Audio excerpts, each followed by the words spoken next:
Hello everyone, आप देख रहे हैं मैथ्स विद राकेश छोकर। दोस्तों, आज हम पढ़ेंगे परसेंटेज। मैं एक मैथ का क्रैश कोर्स स्टार्ट कर रहा हूं जिसका पहला टॉपिक परसेंटेज रहेगा और ये परसेंटेज की पहली क्लास है जो आपको यूट्यूब पर भी मिल रही है। और इस पूरे परसेंटेज को हम यूट्यूब पर भी पढ़ेंगे। उसके बाद बाकी क्लासेस जो होंगी आपकी वो क्रैश कोर्स में होंगी। अगर मैं इस परसेंटेज की बात करूं तो ये आपके पूरे अर्थमेटिक की जान है।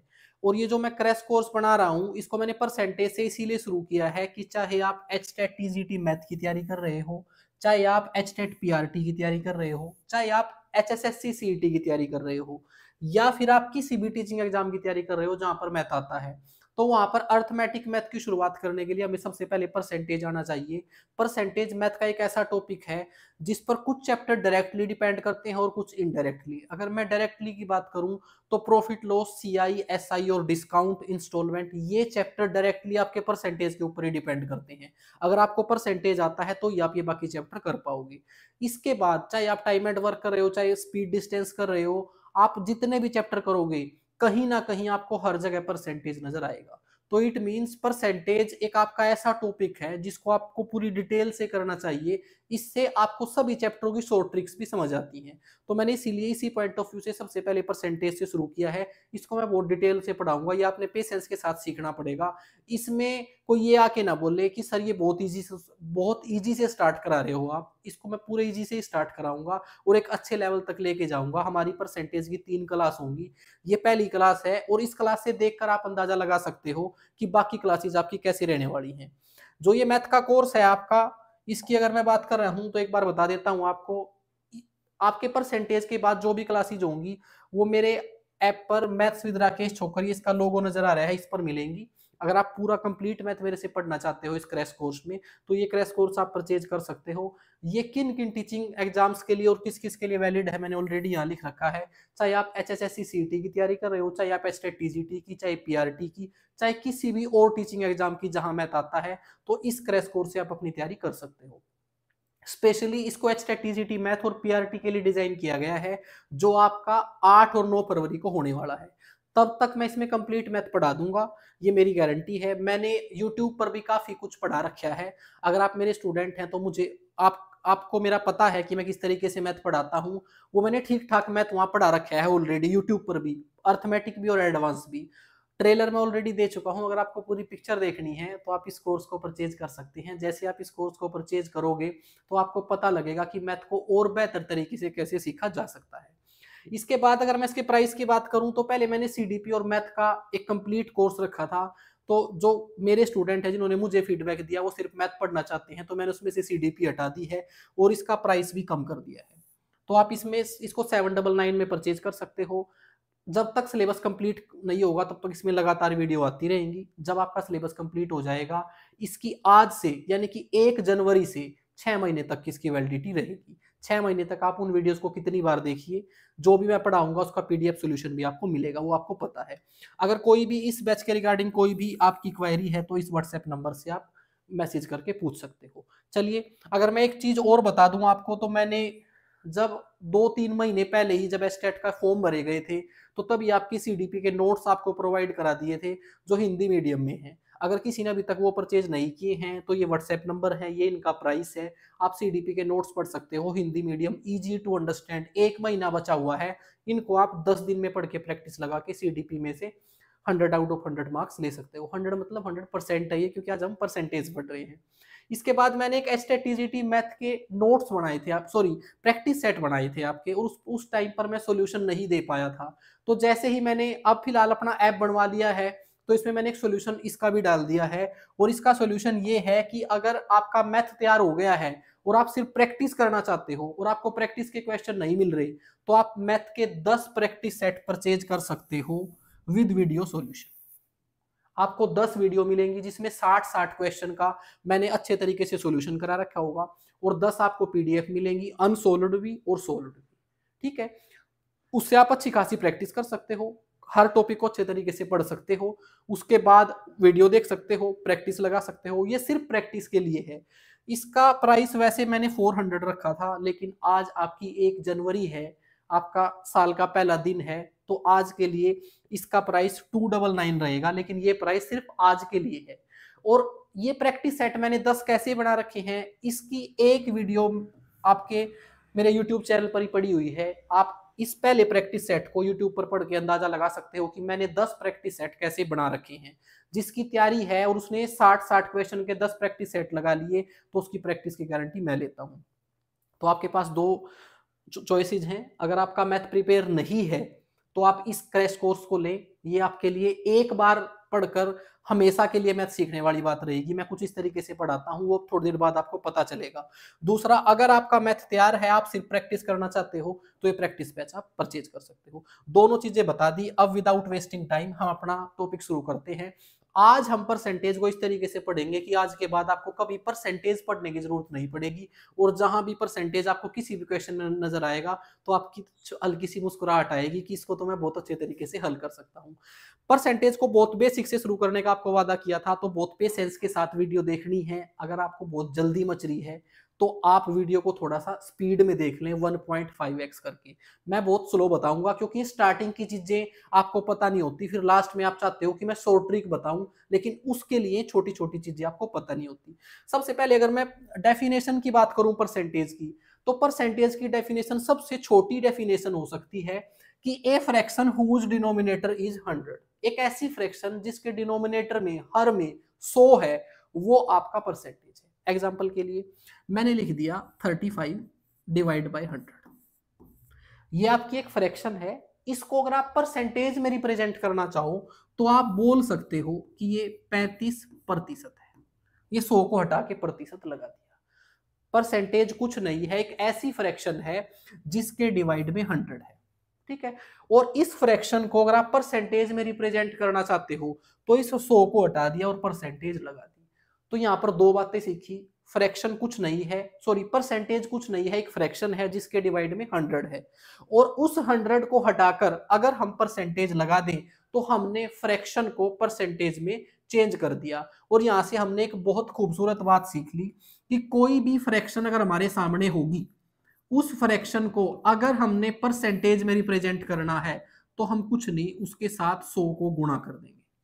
भाई मैंने यहां अगर आप देखोगे तो मैंने इसके साथ 100 को गुणा ही किया है, तब ये 35% आया है। तो हमने इसकी डेफिनेशन भी समझ ली और साथ में ये भी पता चल गया कि फ्रैक्शन से परसेंटेज में कैसे जाना है। कोई भी क्वेश्चन मेरे सामने आएगा जहां पर मैंने परसेंटेज निकालनी होगी, तो पहले मैं उसकी फ्रैक्शन बनाऊंगा और उसको 100 से गुणा कर दूंगा, तो मेरा आंसर आ जाएगा। दूसरी इसकी डेफिनेशन हो सकती है comparison of any value out of 100। किसी भी वैल्यू का 100 के साथ कंपैरिजन करना ही आपका परसेंटेज है। इसके एग्जांपल में क्या बोल सकता हूं मैं, दो पर्सन है, एक ए है और एक बी है। ठीक है, इन दोनों ने एक एग्जाम दिया, तो ए ने मार्क्स लिए 50, ठीक है, और बी ने मार्क्स लिए 70। तो अब आप मुझे बताइए इनमें से अच्छा स्टूडेंट कौन सा है।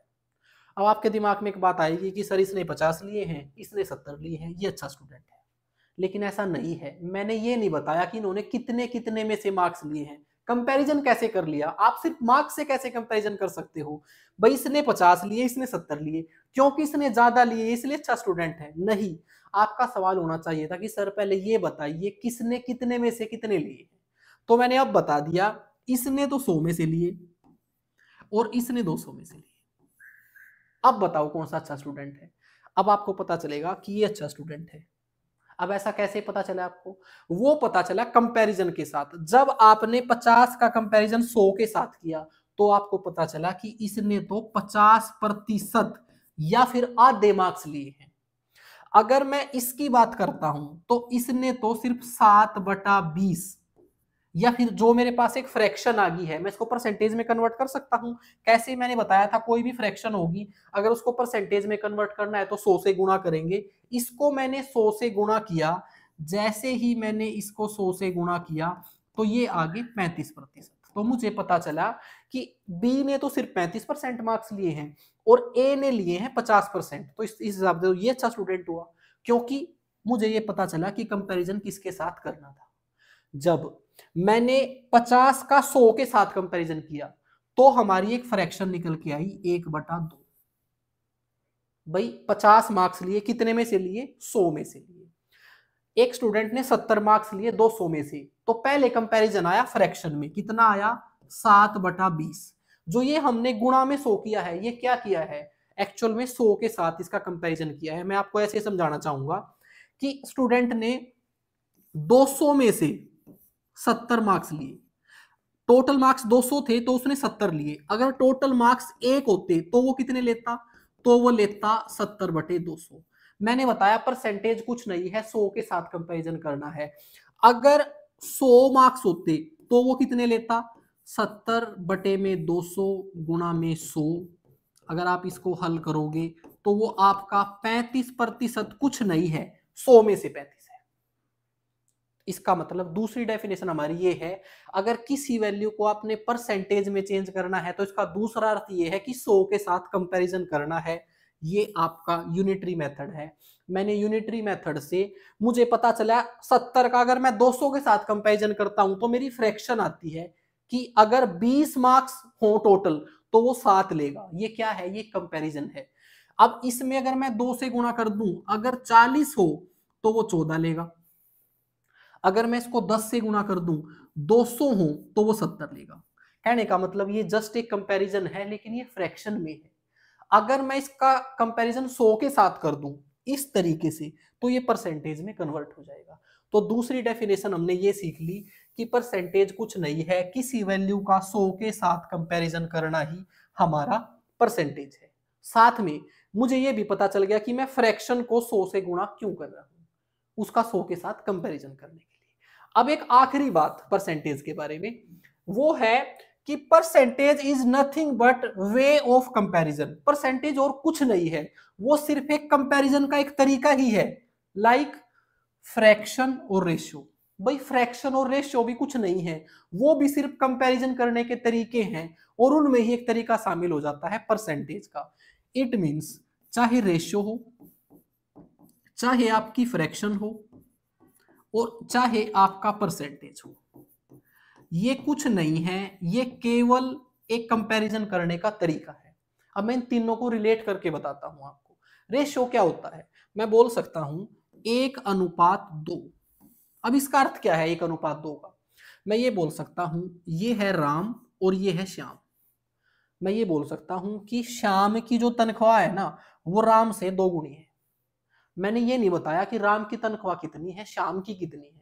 मैंने सिर्फ ये बताया है कि राम से 2 गुनी है। ये कैसे पता चला, ये सिर्फ इस रेशियो से पता चल रहा है, ओरिजिनल वैल्यू नहीं है मेरे पास, सिर्फ कंपैरिजन है। इस कंपैरिजन से मैं ये बोल सकता हूं अगर राम की तनख्वाह 100 है ना, तो श्याम की 200 हो जाएगी। लेकिन जरूरी नहीं है, राम की अगर 1000 होगी तो इसकी 2000 हो जाएगी। ये जस्ट एक कंपैरिजन है हमारा, इसमें ओरिजिनल वैल्यू नहीं है। इसी रेशियो को मैं फ्रैक्शन में भी लिख सकता हूं, इससे भी कोई फर्क नहीं पड़ेगा। किसी भी रेशियो को हम फ्रैक्शन में लिख सकते हैं। कहने का मतलब ये तो दोनों एक ही चीज है, फ्रैक्शन का ही दूसरा रूप आपका रेशियो है। अब अगर मैं बात फ्रैक्शन की कर रहा हूं तो फ्रैक्शन तो हम दुनिया भर की लिख सकते हैं। ये लीजिए 7/100 लिख दिया मैंने, ये एक फ्रैक्शन है। फ्रैक्शन की डेफिनेशन क्या होती है, फ्रैक्शन की डेफिनेशन होती है एक p/q की फॉर्म, जहां पर q आपका एक 0 के बराबर नहीं है। p/q की फॉर्म जहां पर नीचे वाला 0 के बराबर नहीं है और ये दोनों इंटीजर होने चाहिए, ये आपकी फ्रैक्शन की डेफिनेशन है। तो यहां से मुझे एक चीज बताइए, 7/100 जो है वो एक फ्रैक्शन है, बिल्कुल है। क्या उसको मैं रेशियो में लिख सकता हूं, जी हाँ बिल्कुल लिख सकता हूं। क्या मैं इसको परसेंटेज में लिख सकता हूं, बिल्कुल लिख सकता हूं। एक ऐसी फ्रैक्शन जिसके डिवाइड में 100 है, वो तो ऑलरेडी ही परसेंटेज है, इसको तो मैं 7% बोल ही सकता हूं। तो ये 7%, ये 7/100 और ये 7/100 तीनों ही बराबर है, और ये कुछ नहीं है, जस्ट एक कंपैरिजन का तरीका है। मुझे ऐसा लगता है अब तक आपको परसेंटेज का बेसिक या फिर डेफिनेशन बिल्कुल समझ आ गई होगी। चलिए फिर अब थोड़ा सा आगे चलते हैं। आगे है, मैंने एक छोटी सी चीज सिखाई थी आपको कि fraction change into percentage by multiplying 100। हम किसी भी फ्रैक्शन को 100 से गुणा करके उसको परसेंटेज में चेंज कर सकते हैं। अब ऐसी कुछ फ्रैक्शन लेते हैं जिनको 100 से गुणा करके हम परसेंटेज में चेंज कर रहे हैं। सबसे पहले मैंने फ्रैक्शन ले ली 1, इसको परसेंटेज में चेंज कीजिए। तो पहला मेरा सवाल ये है, क्या 1 आपकी फ्रैक्शन है या नहीं? 1 फ्रैक्शन की डेफिनेशन को क्वालिफाई करता है या नहीं? मैंने 1/1 लिख दिया। क्या इससे कोई फर्क पड़ेगा? 1/1 ये p बाई क्यू की फॉर्म होगी, उसमें ऐसा तो कोई लिखा नहीं था कि p और q बराबर नहीं हो सकते। दूसरा, q 0 के बराबर नहीं है, नहीं है, दोनों इंटीजर हैं, जी हाँ, इसका मतलब ये एक फ्रैक्शन है। और किसी भी फ्रैक्शन को अगर परसेंटेज में चेंज करना है तो हमने क्या करना है, इसके साथ 100 गुना करना है, और ये प्रतिशत में चेंज हो गया, इसका मतलब एक बराबर है 100% के, और एक एक फ्रैक्शन है। दूसरा, अगर मैं 2 को परसेंटेज में चेंज करना चाहूं तो कोई 50% मत बोल देना, क्योंकि ये भी एक फ्रैक्शन है जिसको मैं 2/1 बोल सकता हूं, और 2/1 को अगर मैंने परसेंटेज में चेंज करना है तो मेरे पास एक गोल्डन रूल है, fraction change to percentage multiplying by 100, तो मैंने इसको 100 से गुणा करना पड़ेगा और ये 200% हो जाएगा। यानी कि कोई भी आपका नेचुरल नंबर है, उसको अगर आपने परसेंटेज में चेंज करना है तो उसके पीछे 2 जीरो लगानी है। ठीक है, क्लियर हो गया? अब अगर मैं इसको रेशियो में पूछना चाहूं आपसे, इसका क्या मतलब है? इसका मतलब है 2:1। कहने का मतलब रेशियो, फ्रैक्शन, परसेंटेज, इन्हीं के साथ खेलना है अपने, और कुछ नहीं है। अब मैं कितनी भी फ्रैक्शन लिखूं उन सभी के परसेंटेज बना दोगे आप। एग्जाम्पल के लिए मैंने लिखा कि आपका 1 है 100% के बराबर, मैंने 100 से गुणा कर दिया, तो 1/2 किसके बराबर है? मैंने क्या किया, इसको मैं 100 से गुणा करके 50% निकाल सकता हूं, कोई कष्ट नहीं है। लेकिन मैंने तो कंपैरिजन सीखना है, तो मैंने एक और कंपैरिजन सीख लिया, मैंने इस फ्रैक्शन का आधा कर दिया, 1/2 आ गया, तो मैंने इस परसेंटेज का भी आधा कर दिया, क्योंकि ऊपर वाले दोनों बराबर थे, तो ये एक इक्वेशन थी, मैंने इसको भी 2 से भाग कर दिया, मैंने इसको भी 2 से भाग कर दिया। तो इस तरीके से हम डेरो फ्रैक्शन के परसेंटेज याद कर सकते हैं, अगर आपको एक पता हो। ठीक है, अब एक इसका उल्टा भी आपको पता होना चाहिए। अगर हमारे पास कोई परसेंटेज है और उसको फ्रैक्शन में चेंज करना है, एग्जाम्पल के लिए मेरे पास एक परसेंटेज है 35%, तो पहले तो आप मुझे एक चीज याद कराइए कि परसेंटेज की डेफिनेशन क्या थी। ऐसी फ्रैक्शन जिसके डिवाइड में 100 है, इट मींस इस परसेंटेज को हटाकर डिवाइड में मैं क्या कर सकता हूं, 100 कर सकता हूं। तो इट मींस किसी भी परसेंटेज को अगर फ्रैक्शन में चेंज करना है तो उसको 100 से भाग कर देना है, बस। एग्जाम्पल के लिए मैंने ले लिया 20%।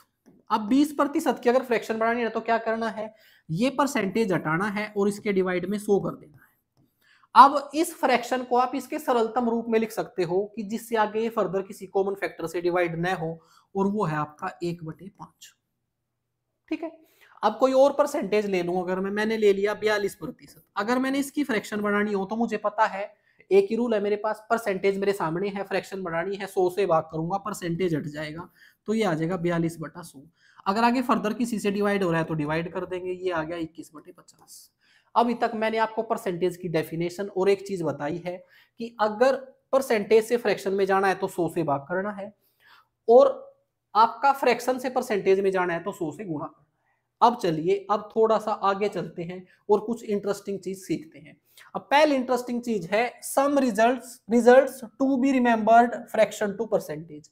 कुछ फ्रैक्शन टू परसेंटेज के कुछ रिजल्ट हमने याद रखने हैं, ताकि बार बार 100 से गुणा या भाग ना करना पड़े। इससे फायदा क्या होगा, समय बचेगा। समय बचाना ही हमारा मेन मोटिव है। जहां मैथ की बात आ जाती है ना, तो डिटेल मेथड से शायद मैं आपको पेपर दे दूं तो आप 2 3 4 घंटे में बना ही लोगे, लेकिन वो तो गेम ही नहीं है ना। आपने कम से कम टाइम में बनाना है, और कम से कम टाइम में सही दिमाग चला के पेपर हल करने का तरीका है, तो कुछ चीजों के आप शॉर्टकट सीखो, और उसके लिए कुछ चीजें याद रखनी पड़ेंगी। अब वो क्या क्या याद रखनी है, मैं कुछ फ्रैक्शंस के परसेंटेज बना के बता रहा हूं आपको बनाना कैसे है, और वो बनाते बनाते ही आपको याद हो जाएंगे। देखिए है कि मैंने तो आपके मिक्स्ड फ्रैक्शन में होंगे आपके परसेंटेज, उनको देखेंगे हम, और कौन कौन से उनमें से याद करने हैं वो मैं बताऊंगा आपको। दूसरा रहेगा आपका जो 10 के मल्टीपल हों परसेंटेज, वो वाले, और तीसरा रहेगा आपका 4% और 5% के मल्टीपल। परसेंटेज आपको 3 ही तरीके से आपके क्वेश्चन में नजर आ सकती है, या तो मिक्स्ड फ्रैक्शन में है परसेंटेज, लाइक दैट 16 सही 2/3%, इस प्रकार की जितने भी हमारी परसेंटेज होती हैं, एक तो कुछ हमने वो याद रखनी है।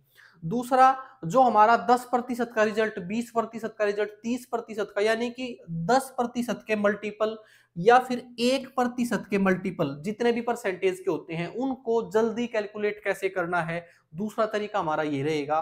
और तीसरा हमारे 4% के और 5% के मल्टीपल, जैसे कि आपसे 16% का मान पूछ लिया जाए, आपसे 85% का मान पूछ लिया जाए, तो इन तीन तरीकों से ही आपको परसेंटेज मिलेंगी। अगर ये तीन तरीके आप मेरे साथ सही समझ लेते हो आज, तो कोई भी परसेंटेज को फ्रैक्शन बनाने में आप चुटकियां लगाओगे और उस चुटकियों में वो चीजें हल हो जाएंगी। मैं बोलना चाह रहा था कि चुटकियों में हल करोगे मैंने बोल दिया चुटकियां लगाओगे, सॉरी।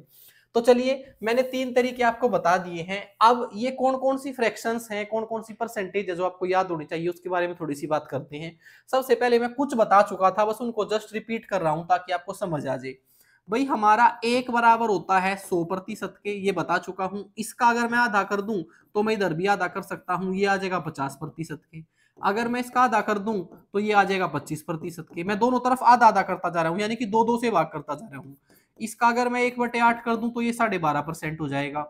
अगर मैं इसका 1/2 और कर दूं तो ये हो जाएगा आपका 6 सही 1/4%। अब आपने देखा, हमें सिर्फ एक फ्रैक्शन से परसेंटेज याद था, इसको हमने दो दो से भाग करके ये सारी परसेंटेज और फ्रैक्शन हमारी याद कर ली हमने। इसका फायदा क्या है, अगर कहीं आपको 12.5% नजर आता है और आपको पता है कि ये 1/8 के है, तो आप इसका आधा करके अगले वाली परसेंटेज भी याद कर सकते हो। इसके बाद ऐसे ही हम 1/3 से भी बना सकते हैं। 1/3 होता है आपका 33 से 1/3%। अगर मैं इसका आधा कर दूं तो ये 1/6 हो जाएगा, और इसका भी आधा करता हूं तो 16 से 2/3% हो जाएगा। अगर मैं इसको मैं 3 से भाग कर दूं तो ये 1/9 हो जाएगा। इसको मैं 3 से भाग करूंगा तो 11 सही 1/9% हो जाएगा। अब 1/9 होता है 11 सही 1/9%। जो आपका 1/11 होता है ना, वो इसका उल्टा होता है। 9 यहां आ जाएगा, 1 यहां, 11 यहां। इनको याद करना बड़ा ही आसान है। 1/9 जो हमारी फ्रैक्शन होती है, अगर मैं उसकी परसेंटेज बनाता हूं तो 11 से 1/9% होती है। अगर मैं 1/11 की बनाता हूं तो ये 9 यहां आ जाएगा और 11 यहां आ जाएगा। ठीक है, इन दोनों को इसी तरीके से याद रखना है। अब एक और चीज बताता हूं मैं बड़ी खूबसूरत इन दोनों के बारे में आपको। अगर आपने 1/9 एक फ्रैक्शन याद कर ली जिसका परसेंटेज आपका 11 से 1/9% है, तो इसका कितना भी गुना निकालना हो आपने, बड़ा ही इजी हो सकता है। अगर मैंने इसका 2 गुना निकालना है तो ये हो जाएगा 2/9। 2 गुना मतलब पहले मैंने इसको, इस फ्रैक्शन को 2 से गुणा कर दिया तो ये आ गई 2/9। तो मैं इसको भी 2 से गुणा कर दूंगा, जो कि आ जाएगी 22 सही 2/9%। तो इस तरीके से मुझे एक चीज समझ आई, अगर एक फ्रैक्शन का परसेंटेज मुझे याद है तो उसका कितना भी गुणा मेरे से पूछ लिया जाए उसको मैं इजीली निकाल सकता हूं। अगर कोई मेरे से इसका 4 गुणा पूछ ले तो मैं इसको 4 से गुणा कर दूंगा और ये 4/9 आ जाएगा। इसको भी 4 से गुणा कर दूंगा तो ये 44 सही 4/9% आ जाएगा। इट मीन्स कोई भी परसेंटेज मेरे सामने होगा मिक्स्ड फ्रैक्शन वाला, तो वो कुछ इस तरीके से हो सकता है जिसको मैं आसानी से हल कर सकता हूं। अब यहां पर मैंने एक पैटर्न नोट किया, उसको मैं चलो आगे बताता हूं आपको। 1/11 के साथ भी मैं ऐसे ही कर सकता हूं। 1/11 फ्रैक्शन की अगर मुझे परसेंटेज याद है और मैं इसका 2 गुना कर दूं तो ये 2/11 हो जाएगा। इधर भी 2 से गुणा करूंगा तो 18 सही 2/11% हो जाएगा। और ये आपको सारी फ्रैक्शन और परसेंटेज याद होनी चाहिए। कैसे याद होंगी, जस्ट प्रैक्टिस से याद होंगी और कुछ नहीं करना। अब इसके सिवा जो बची हुई है, एक बची हुई है आपकी 1/7।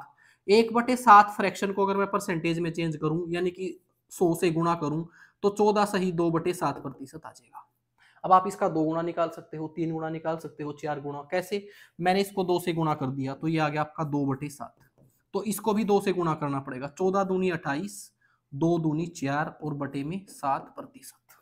ऐसे आप इसका 3 गुना भी निकाल सकते हो। इसको आप 3 से गुणा कर दो तो ये हो जाएगा 3/7। फिर मैंने इसको भी 3 से गुणा करना पड़ेगा, ये हो जाएगा 42 सही 6/7%। आई होप ये चीज आपको समझ आ रही होंगी। अब तक मैंने जो जो फ्रैक्शन लिखी हैं ये आपको याद होनी चाहिए। इसमें 2-3 और बचती हैं, वो बता देता हूं। देखो, मैंने 1 से स्टार्ट किया था तो आप देखोगे 1/12 तक तो आपको सारी याद करनी है। 1/2 से लेकर 1/12 तक इसमें मैं लगभग लिख चुका हूं, जो बची हुई है उनको लिख रहा हूं। एक बचा हुआ है 1/4। अगर मैं इसको परसेंटेज में चेंज करूं तो 100 से गुणा करूंगा और ये 25% आ जाएगा। अगर मैं 1/5 की बात करता हूं तो मैं इसको अगर 100 से गुणा करूं तो ये 20% आ जाएगा। अगर मैं बात करता हूं 1/12 की, तो आपको पता है मुझे 1/6 याद है। देखो इस तरीके से बनाते हैं हम। 1/6 फ्रैक्शन जो है वो 16 सही 2/3% है। मैंने इसको 2 से भाग कर दिया तो इसको भी 2 से भाग कर देंगे और वो आ जाएगा 8 सही 1/3%। एक दो फ्रैक्शन और याद रखनी है आपने। एक मैंने बताया था आपको कि 1/16 जो है ना, वो है आपका 6 सही 1/4%। 1/24 जो है ना, इसमें ये पलट जाएंगे 4 सही 1/6%। ये इतनी फ्रैक्शन के परसेंटेज रिजल्ट आपको याद होने चाहिए। अगर ये सारे याद हैं आपको, तो आप ये समझ लो कि कोई भी परसेंटेज का क्वेश्चन होगा आप उसको चुटकियों में हल करोगे, बस जस्ट आपको उसकी लैंग्वेज समझ आनी चाहिए।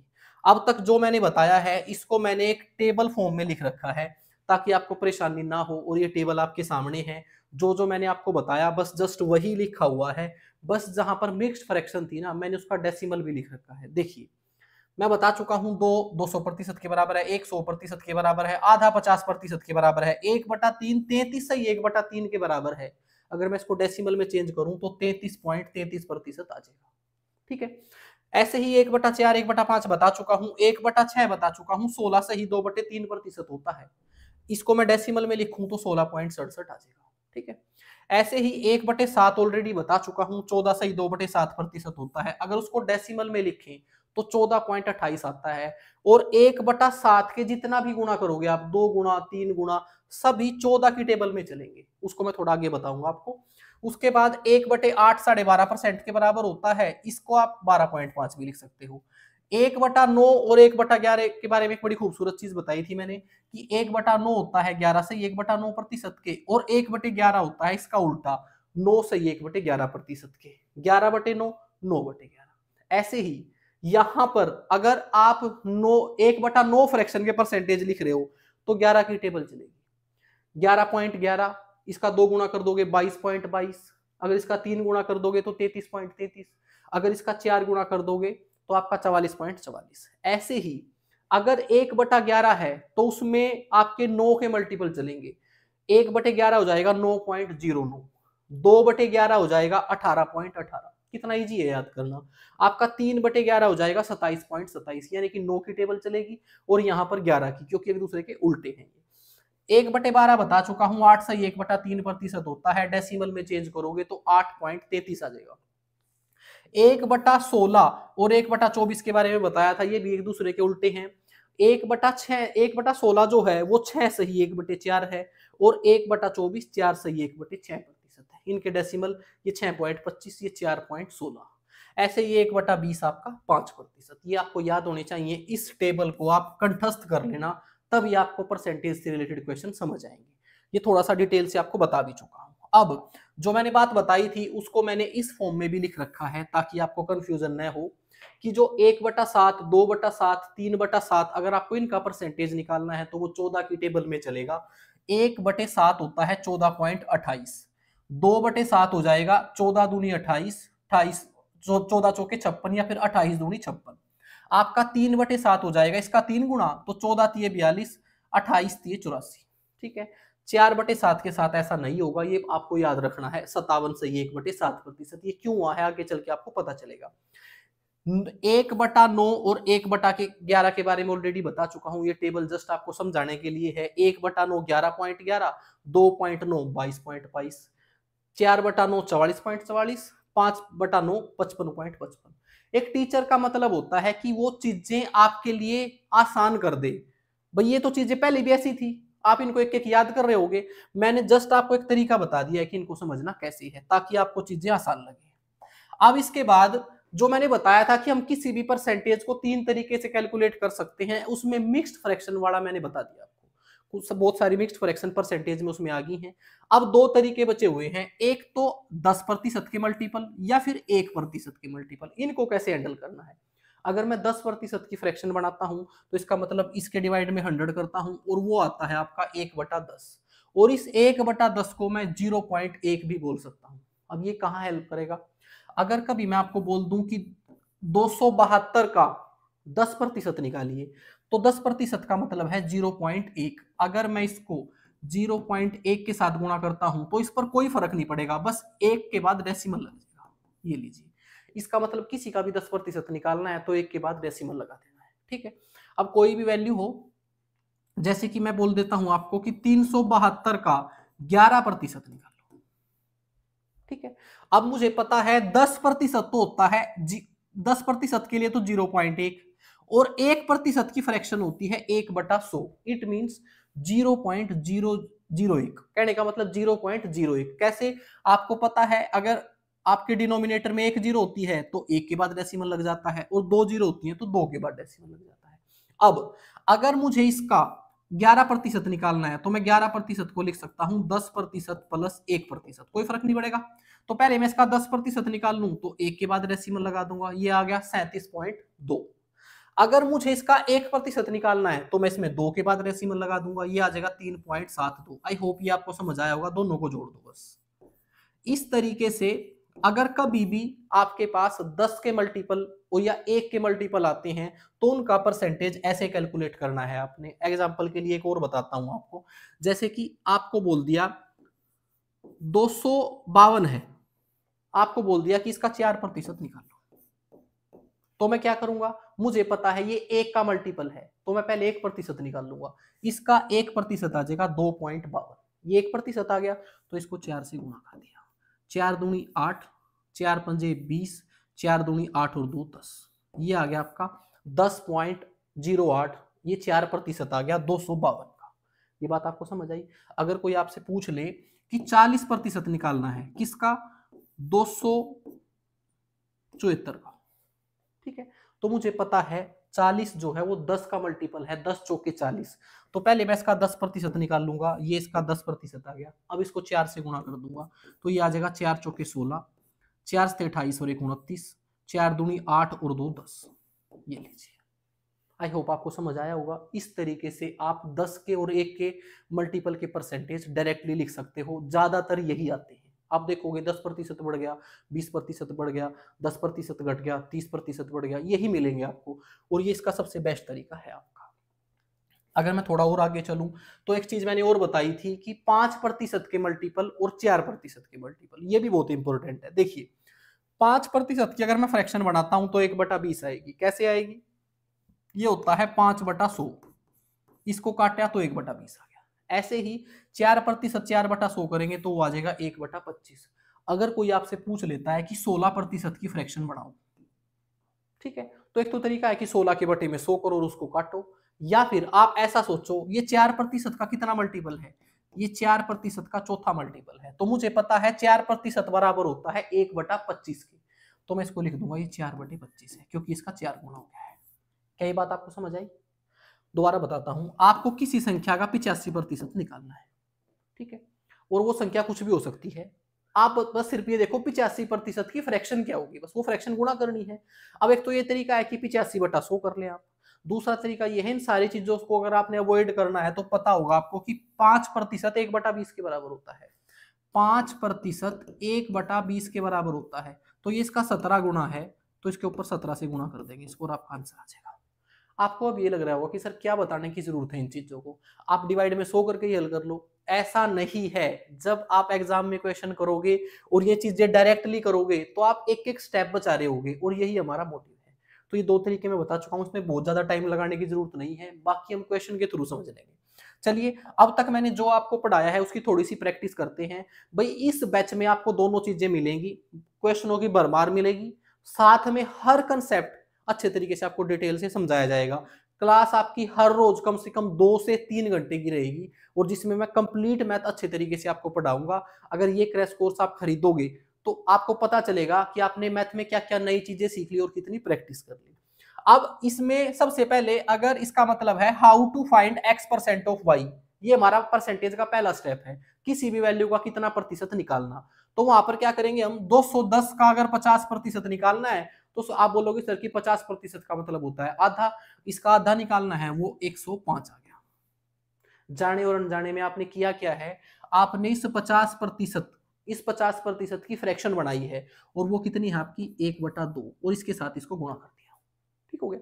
अगर आपसे पूछ लिया जाता है कि 310 का 20% निकाल लो, अब इसके 2 तरीके हो सकते हैं, या तो इसकी फ्रैक्शन बढ़ाओ और इसके साथ गुणा कर दो, या फिर अब आपने डिटरमाइन करना है कि इसके लिए बेटर तरीका क्या रहेगा।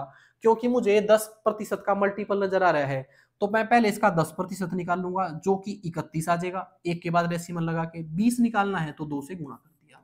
आई होप ये बात आपको समझ आई होगी, ठीक है। अगर इसका 25% निकालना है तो 50% और 25% निकालना बड़ा आसान होता है। 50% का मतलब आधा होता है और 25% का मतलब 1/4 होता है। बस इसको इस फ्रैक्शन के साथ गुणा कर दो, 4 एकम 4, 4 एकम 4, 4 अठे 32। ठीक है, हर क्वेश्चन में कहीं ना कहीं यही लगेगा, किसी वैल्यू का x% y% निकालना होगा। अगर ये आप अभी सीख लोगे तो वहां डायरेक्ट रिजल्ट लिखोगे। इसका 27% निकालना है। अब आप देखोगे कि सर यहाँ तीनों बातें ही काम नहीं आ रही हैं, ना तो ये 10 का मल्टीपल है, ना ये 1 का मल्टीपल है, ना ये मिक्स्ड फ्रैक्शन है, और ना ही ये कोई ऐसी वैल्यू नजर आ रही है कि जिसको मैं डायरेक्टली फ्रैक्शन में चेंज कर दूं। तो आपने ऐसे में क्या करना है, थोड़ा सा दिमाग लगाना है। इस 27% को आप क्या लिख सकते हो? मैं 27% को लिख सकता हूं 30% माइनस 3%। अब ये आपने अपने दिमाग से सोचना है। अगर 30% में से 3% घटाऊंगा तो 27% ही आएगा आपका। तो आपने क्या करना है, इसका 30% निकालना है। अब इसका 30% कैसे निकालोगे, वो तो आप ऐसे ही मौखिक रूप से निकाल दोगे। इसका 10% है आपका, एक के बाद डेसिमल लगाया 31, और 30% यानी कि 3 से गुणा कर दिया और 93 आ गया। अब इसमें से घटाना है इसका 3%। आपको पता है अगर 30% की वैल्यू 9.93 है, 93 है, अगर इसका 3% निकालना है तो इसका एक के बाद डेसिमल ही लगाना है। भाई 30% में अगर मैं डिवाइड में 10 कर दूं तो ये 3% आ जाएगा ना, तो इसका मतलब इसके एक के बाद डेसिमल लगा दिया, 9.3 आ गया, ये 3%। बस इनको घटाना है। अब घटाने का तरीका क्या रहेगा, चाहे मिक्स्ड फ्रैक्शन हो चाहे डेसिमल हो, ये अगर 9 से कुछ ज्यादा है ना तो इसको 10 मान लो 1 मिनट के लिए। 93 में से 10 चले गए, आपके ये बच गए 83। अब आपने क्या करना है, डेसिमल लगाना है, इसको 10 में से घटा देना है, और ये आपका आंसर आ गया। ये छोटी छोटी चीजें जो मैं आपको बता रहा हूं यही आपका एग्जाम में टाइम बचाएंगी। अब इसका 77% निकालना है। अब ये ऐसे ही निकाल लेंगे जो मैंने अभी तरीका बताया आपको। 77% को मैं लिख सकता हूं, मिटा देता हूं चलो इसको। 77% को मैं लिख सकता हूं 70% प्लस में 7%, कोई फर्क नहीं पड़ेगा। 70% में इसका इजीली कैलकुलेट कर सकता हूं। इसका 10% है 84, और 70% आ जाएगा 84 गुणा में 7, यानी कि 7 4 28, 2 7 8 56 और 2 58, ये आ गया है 588। 70% आ गया है। 7% इसमें एक के बाद डेसिमल लगा दो तो ये आ जाएगा 58.8। इनको जोड़ लो बस। इनको अगर मैं जोड़ रहा हूं तो 0.8 तो अलग रहेगा। 8 और 8 16, एक कैरी हो गया। 8 और 5 13 और 1 14, एक कैरी हो गया 6। ये लीजिए, ठीक है। ऐसे ही अब आपसे ये इस तरीके से डेसिमल में पूछ सकता है, या फिर इसी डेसिमल को ऐसे भी पूछ सकता है कि 16/2/3% बताओ इस वैल्यू का, या फिर 16.66। बात एक ही है। आपको पता है मिक्स्ड फ्रैक्शन को हल करने का हमारे पास एक ही सबसे बेस्ट तरीका है, वो है इसकी फ्रैक्शन बना लो। और इसकी फ्रैक्शन है 1/6, और वो आपको याद होनी चाहिए, वो मैंने आपको बताई थी, थोड़ी देर पहले ही बताई थी। तो इसको अगर मैं 1/6 के साथ गुणा करूंगा तो 6 8 48, 6 6 36। ठीक हो गया जी। अब ये 28.56% निकालना है आपने, 28.56%। अब आप याद करो, मैंने आपको एक तरीका बताया था। ये मुझे नजर आ रहा है 14 का मल्टीपल, 14 दूनी 28, 14 चौके 56, और ये किस में आता है, ये 1/7 की जो आपकी फ्रैक्शन होती है उसमें चलता है। 1/7 बराबर होता है 14.28 के, 2/7 बराबर होता है 28.56 के। तो इसका मतलब ये जो 28.56% है ना, ये बराबर होता है आपका 2/7 के। तो मैंने इसकी फ्रैक्शन बनाई 2/7, इसको इसके साथ गुणा किया, 17 7 119, 7 से इसको काटा 17, 17 दूनी 34, तो इसका आंसर आ गया आपका 34। ठीक है। ऐसे अगर मैं इसको कैलकुलेट करूंगा, आपने थोड़ा सा दिमाग लगाना है। आप ये बताइए 9 के मल्टीपल किस फ्रैक्शन के चलते हैं, वो चलते हैं 11 के। उल्टा होता है, 1/11 में सारे 9 के वो चलेंगे, मल्टीपल चलेंगे, और 1/9 में सारे 11 के चलेंगे। तो ये इस तरीके से है कि 1/11 होता है आपका 9.09%। इसका भी 4 गुणा कर दिया, 4/11, और इसका भी 4 गुणा कर दिया, तो मुझे पता चला 36.36% कुछ नहीं है, 4/11 है। तो इसको 4/11 के साथ गुणा कर दिया, ये आ गया आपका 44। अब ऐसे ही ये लास्ट है एक, आप इसको खुद से ट्राई करेंगे और इसका आंसर कमेंट में करेंगे। अब तक हमने सिर्फ परसेंटेज कैलकुलेट करना सीखा था। अब हम थोड़े से क्वेश्चन करते हैं जिससे हमें समझ आए कि किसी भी परसेंटेज को कैलकुलेट करना किसी क्वेश्चन में कितना जरूरी होता है कि उसको आप स्पीड से करो। अब ये आपकी स्क्रीन पर पहला क्वेश्चन है। अब जो जो क्वेश्चन आए, जो जो मैंने तरीके बताए थे आपको, उनको इंप्लीमेंट करने की कोशिश करना। आपको बताया गया है कि x के 24% का 10% 240 है, तो x का 24% की फ्रैक्शन फटाफट लिखो, ये है 4% का 6 गुना, तो ये हो गया आपका 6/25। अब अगर आपको ये याद नहीं है तो आप इसके डिवाइड में 100 करोगे और बेवजह एक स्टेप बढ़ाओगे। फिलहाल सारी चीजें डिटेल से एक बार बताऊंगा आपको। 24% निकालने की बजाय आप 4% को देखो, जो कि 1/25 होता है। ये इसका 6 गुना है, तो इसको भी 6 गुना कर दिया और ये आ गया आपका 6/25। ठीक है जी। गुणा में 10% की फ्रैक्शन बढ़ाऊंगा, 1/10 आ जाएगा और ये बराबर है 240 के। इसको अगर मैं हल कर रहा हूं तो ये 40 आ गया और ये 250 है। 250 उधर से आगे गुणा हो गया, 250 गुणा 40, ये आ गया आपका 10,000 और ये आपका आंसर है। ये लीजिए। ठीक है, आगे चलते हैं। दोबारा अगर क्वेश्चन आपको आसान लग रहे हैं तो सिर्फ परसेंटेज निकालना सीखो, बाकी आगे बहुत टॉप के क्वेश्चन आएंगे, लेकिन तब तक अपना परसेंटेज निकालना आपको अच्छे तरीके से आ जाएगा। एक राशि के 85% के 50% का 30% 51 है। कोई राशि मैंने मान ली x, उसका 85%, ये 5% का मल्टीपल है। और कौन सा मल्टीपल है? 17 पंजे 85, 17 गुना है, तो ये आ गया 17/20। गुणा में 50% की फ्रैक्शन होती है 1/2, 30% की फ्रैक्शन होती है 3/10। अब ये सारी चीजें मैं आपको बता चुका हूं, बराबर है 51 के। तो 17 3 51, ये कट गया, उधर जाके ये गुणा में चला जाएगा 400 और ये आपका आंसर आ गया। अब आपको समझ आया होगा जो चीजें मैंने आपको बताई हैं, अगर वो आपने अच्छे तरीके से समझ ली हैं तो क्वेश्चन तो फिर आपके चुटकियों में निकलेंगे। अब आगे क्वेश्चन है, यदि x a का 40% b के 64% के बराबर है तो a और b का अनुपात ज्ञात कीजिए। अब ये बात आप रट लीजिए, ये जस्ट एक कंसेप्ट है। कभी भी अगर आपको क्वेश्चन में ये बोला जाता है कि a का इतना प्रतिशत b के इतने प्रतिशत के बराबर है, या फिर a प्लस b का इतना प्रतिशत a माइनस b के इतने प्रतिशत के बराबर है, तो आप हमेशा वहां याद रखेंगे कि उन दोनों का रेशियो निकाल सकते हो आप। और कैसे निकाल सकते हो? ये है a का 40% बराबर है b के 64% के। तो मैंने क्या किया, b को इधर ले आया, 40 को उधर लेके चला गया, तो a/b बराबर आ गया 64/40। दोनों के ऊपर प्रतिशत लगा हुआ है, तो प्रतिशत से प्रतिशत कट गया, 8 8 64, 8 पंजे 40 और इसका आंसर आ गया 8:5 और इसका आंसर है ये। ठीक है, ये रेशो आप किस तरीके से निकला है इसी तरीके से निकालने की कोशिश करना। अब यहां तक हमने परसेंटेज कैलकुलेट करना था, उसके हमने कुछ वैसे भी एग्जाम्पल ले लिए थे। अब हम सीखते हैं परसेंटेज इंक्रीज या परसेंटेज डिक्रीज, ये क्या होता है। देखिए, परसेंटेज इंक्रीज और डिक्रीज का मतलब ये है, मैं बोल देता हूं कि किसी वैल्यू में 10% इंक्रीज करो, या फिर ए बी का 10% अधिक है। अगर 10% इंक्रीज करना है तो इसके दो तरीके हो सकते हैं। सबसे पहले एक चीज सीखें आप, किसी वैल्यू में 100% बढ़ाओ, किसी वैल्यू में उसका 100% बढ़ाओ। अगर कोई वैल्यू 12 है, इसमें 100% बढ़ाओ, तो 12 का 100% कितना होगा? 12 का अगर मैं 100% निकाल लूं तो 12 ही होगा। तो एक बात आप हमेशा ध्यान रखेंगे, कोई भी वैल्यू का 100% वो वैल्यू खुद ही होती है, ये बात आप याद रखेंगे। इट मीन्स, अब अगर मैं ये कह दूं कि 12 में 10% बढ़ाना है, तो वो वैल्यू 100% तो अपने आप में थी ही। अगर आपने उसमें 10% बढ़ाना है तो इसका मतलब 100 में 10 बढ़ा दिया और वो कितनी होगी है? अब 110% होगी है। अगर मैं परसेंटेज से परसेंटेज काट दूं और जीरो से जीरो काट दूं तो आपके पास एक मल्टीप्लाइंग फैक्टर आ गया जो है 11/10।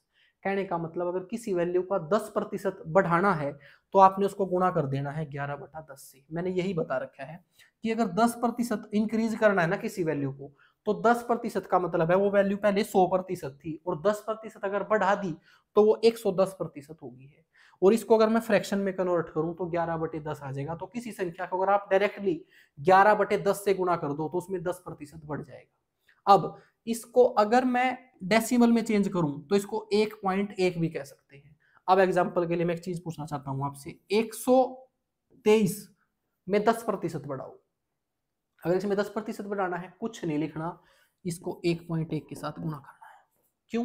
मैंने बताया इसका मल्टीप्लाइंग फैक्टर है 11/10। ये छोटी छोटी बातें आपको याद रखनी है, इससे टाइम बचेगा आपका। और ये याद रखना कोई ऐसा नहीं कि बहुत बड़ी रॉकेट साइंस है, जब आपको तरीका पता चल गया तो याद भी रह जाएगा।